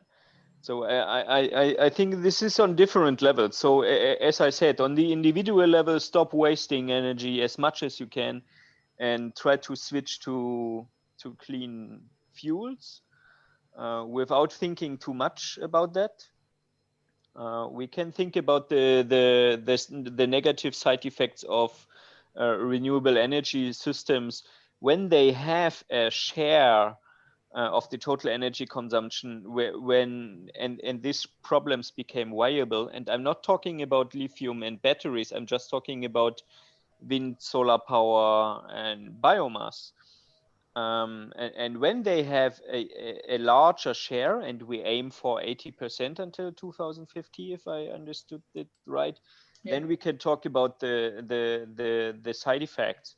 But in a direct comparison, I have the idea that coal is confronted with much higher negative impacts in terms of GHG emissions and climate change, but also in terms of dust. And of course, with nuclear energy, we have always that end of life problem where to get rid of the nuclear waste. And yes, there are technological approaches that reduce the quantity of waste or that are producing no waste at all. But there's always the danger that this is something of some example of wishful thinking. So the thorium reactor, etc. So we are talking about that since 50 years, and I have not seen one. But there should be one in Russia, and I think also in Finland. Anyway. So Kerstin, there was a reaction. Sorry, Gitta. Well, I totally agree with the end of your sentence. I think the biggest problem, and I can call myself a nuclear waste expert.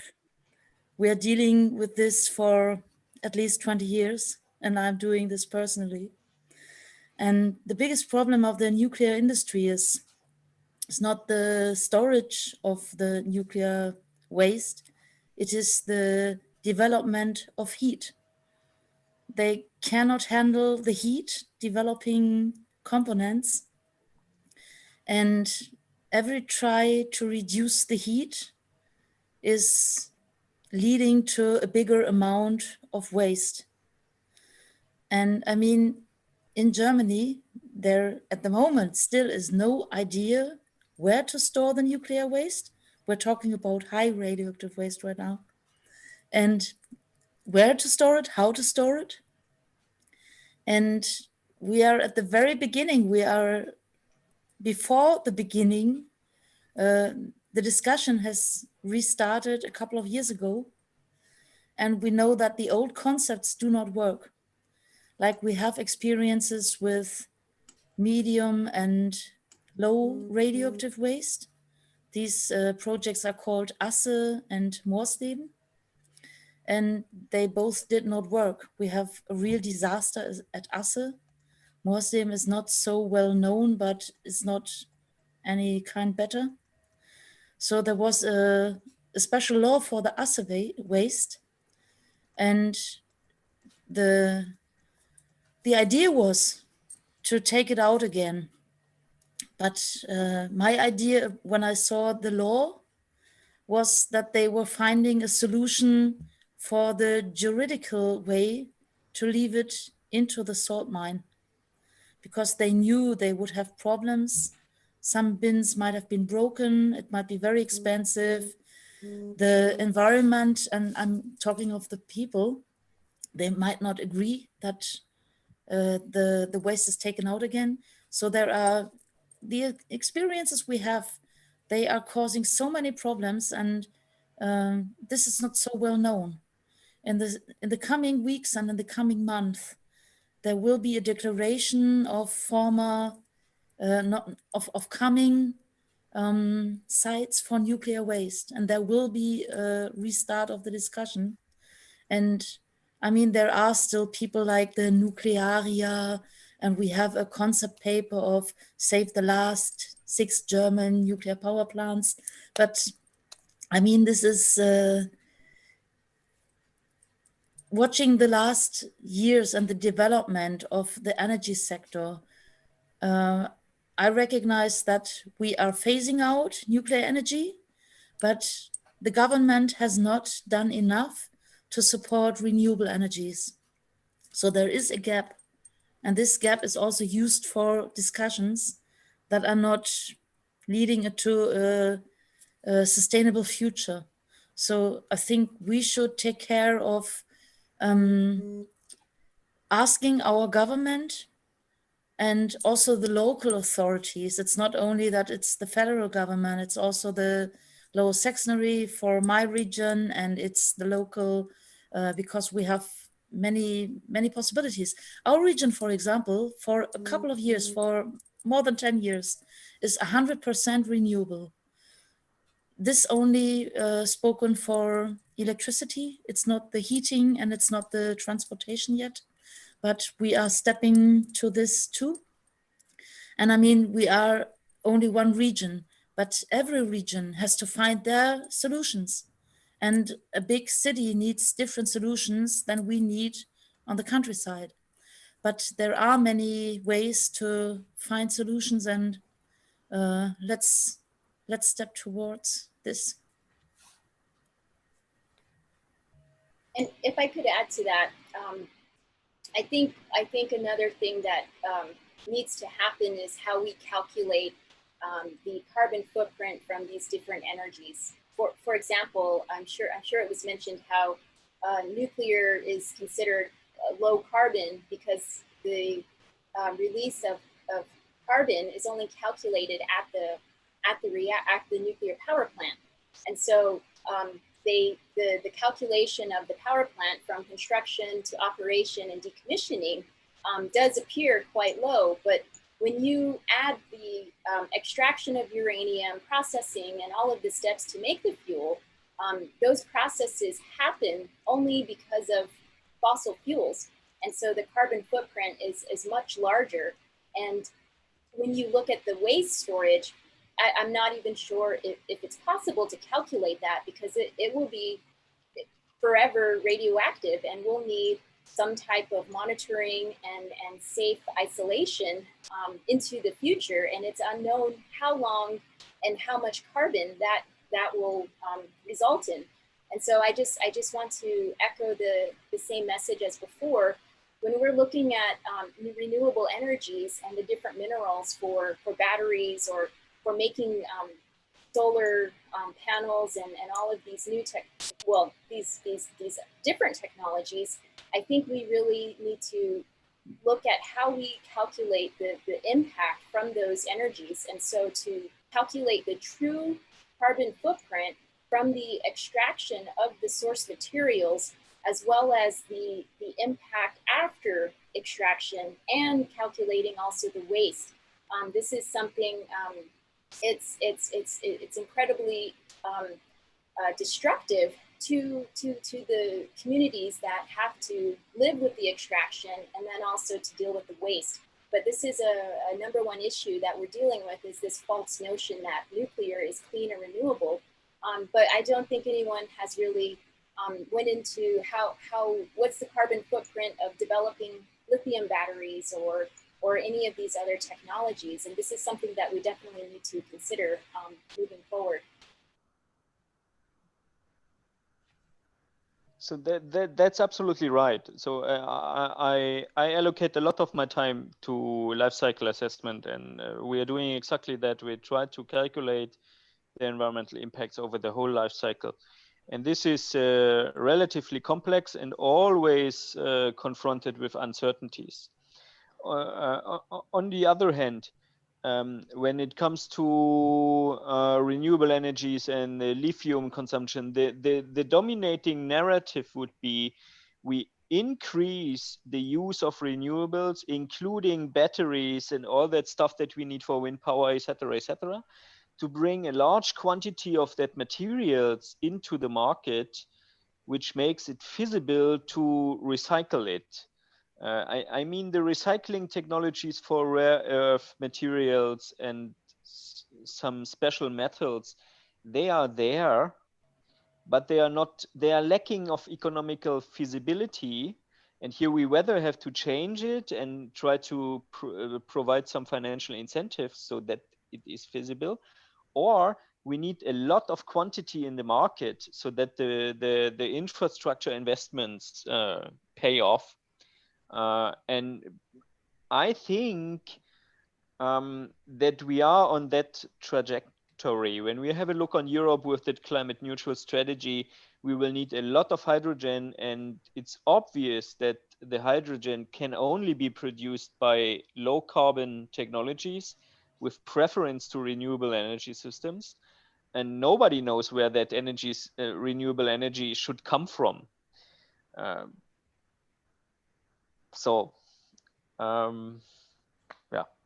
that's anyway.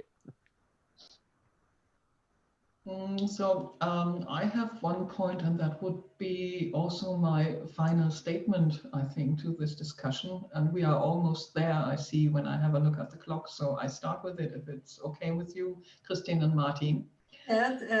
You are one step before us. Listening to all of you, when I think of communication and consciousness, I see this is a huge energy factor.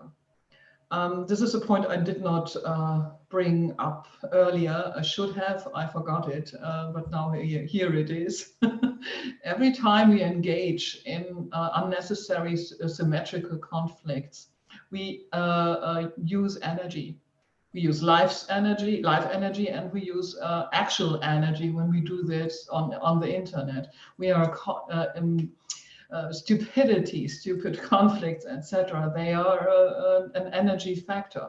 Yeah, this is not only something that is relevant to bring people together and to find solutions, but also to reduce energy costs. When we fight on Facebook, Twitter, and etc. about the problems of our times, when we jump the polarization wagon and talk about stuff that is actually a consequence of us not managing complexity efficiently, we are becoming the very problem we believe that we are solving when we engage the conflict. So language that helps to become more conscious is also helping to reduce symmetrical conflict and polarization and communicative giant waves that are now overrolling the planet and sweeping us all from our feet, block us from solving the real problems. I often hear people saying, and I said it myself often, that we do not have the problem because the moment we have the problem, we start to solve them. Well, the problem with climate change is what Simon Maluki just made us aware again. The moment we have this problem, we will not be able any longer to solve it.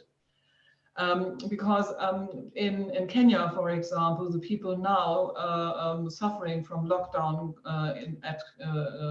coming from coronavirus start to do what? They cut down the trees in order to cook their food and to heat their homes because they have no money any longer to buy gas. Yeah, and that is actually what climate change in the end means when we do not start to become more conscious and aware of where we wish to put our energy. Now, this does not only mean consumerism, this means the way we talk, the way we communicate, and the very, very important question in which conflict, which topic, which theme, which problem, which challenge do we engage? Thank you very much, Gitta, for your final statement. So who is next? Kerstin? Well, this was fast 3 hours. I heard about the idea to continue, and I would appreciate that.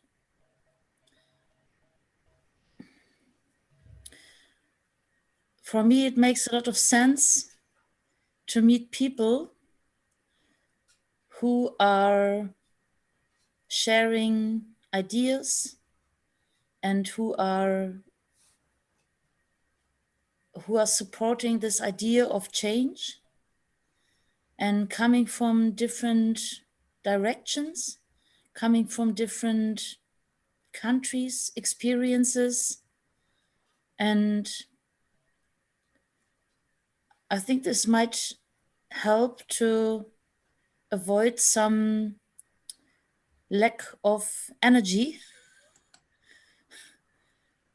I like what you said, Gitta, because this is also my experience, that it's not only one topic, it is everything we engage in. We have to ask ourselves, is it worth it?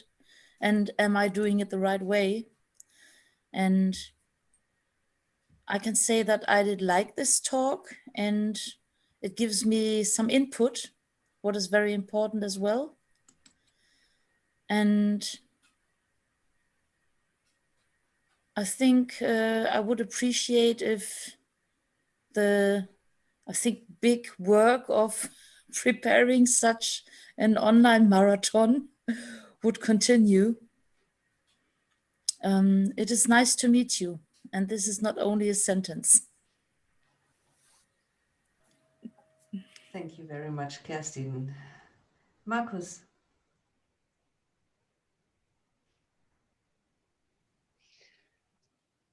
I have problems with finding final words. Because much has been said already. So I think this was a wonderful event, amazing event, and it will go on over the whole weekend. Today I was listening and speaking in 3 sessions, and that was really, really interesting.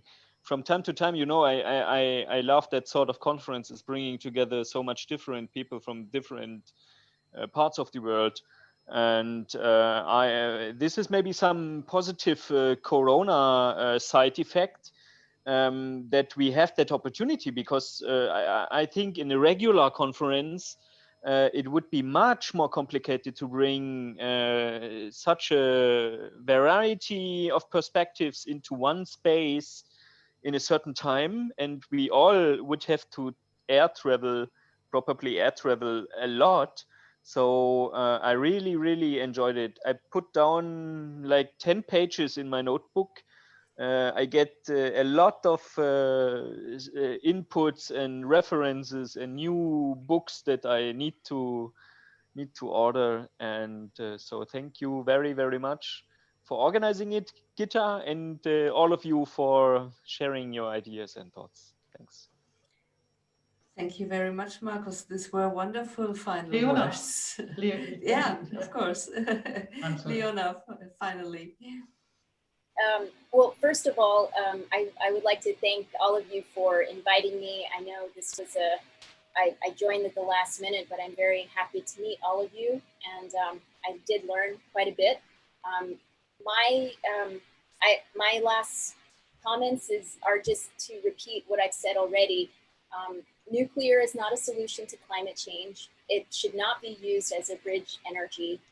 But beyond that, looking at the need for minerals and metals to enter into this new world of energy development, I do believe we need a lot of collaboration and communication, and especially to include the indigenous peoples or frontline communities who are at the front end of all of these extractive processes, and to consider the social, human, and indigenous rights that would be impacted. I do believe this is very important moving forward. To have collaboration must not leave out human rights and indigenous rights when we're looking at changing our entire energy future. Thank you. Thank you very much as well, Leona. Great. Well, really, time is running. It was very, very interesting to listen to all of you and your ideas. And even though we did not find the solution, I think we found some hope and some points where maybe in the next step, and that's a great idea, to come together again, Kerstin, maybe have a hackathon and maybe work on things and not just discussing or have conversation on these issues might be a next activity to start. For today or tonight, thank you all for joining us and for sharing your thoughts, and sleep well. So there are some other talks in a few minutes. Martin, maybe you can show the final slide. We just at 11:45 CEST time, there's a very important topic called Bildung. How to create education leading to human self-emancipation, one of Gitta's famous topics. And then, do you want to continue with tomorrow and Sunday, Martin? Yes, wait, I have to move you all. On Saturday, we will start at 9 in the morning. So it's maybe very sportive to get there with a conference on longevity and health as a resilience factor. Then we discuss augmented humanity as an opportunity or threat. Emergent technologies, AI and ethics, and finally social media competence and communication in times of crisis. And on Sunday also at 9 o'clock in the morning, the session with about leadership in crisis. Thank you. Thank you. Thank you, Martin and Kristin, for this incredible organization and moderation. Yeah, this was a treat, and I would have been lost without you. You're welcome. You're welcome. You're welcome. Very much. Yeah. Thank you. Thank you for the moderation. Thank you for joining the session, and now have a good night, sleep well, or join in the next panel. Thank you. Thanks all of you. I've learned a lot, and I will take a lot of this with me, and I will come back to you for a further conference or hackathon or whatever. Leona, Kerstin, and Markus, we will stay in contact and make this something of a regular basis to share new research ideas and whatever, in order to make this climate change something less a problem than more a creative moment for humanity to come together. Thank you so much. Bye. Okay, bye. Bye-bye.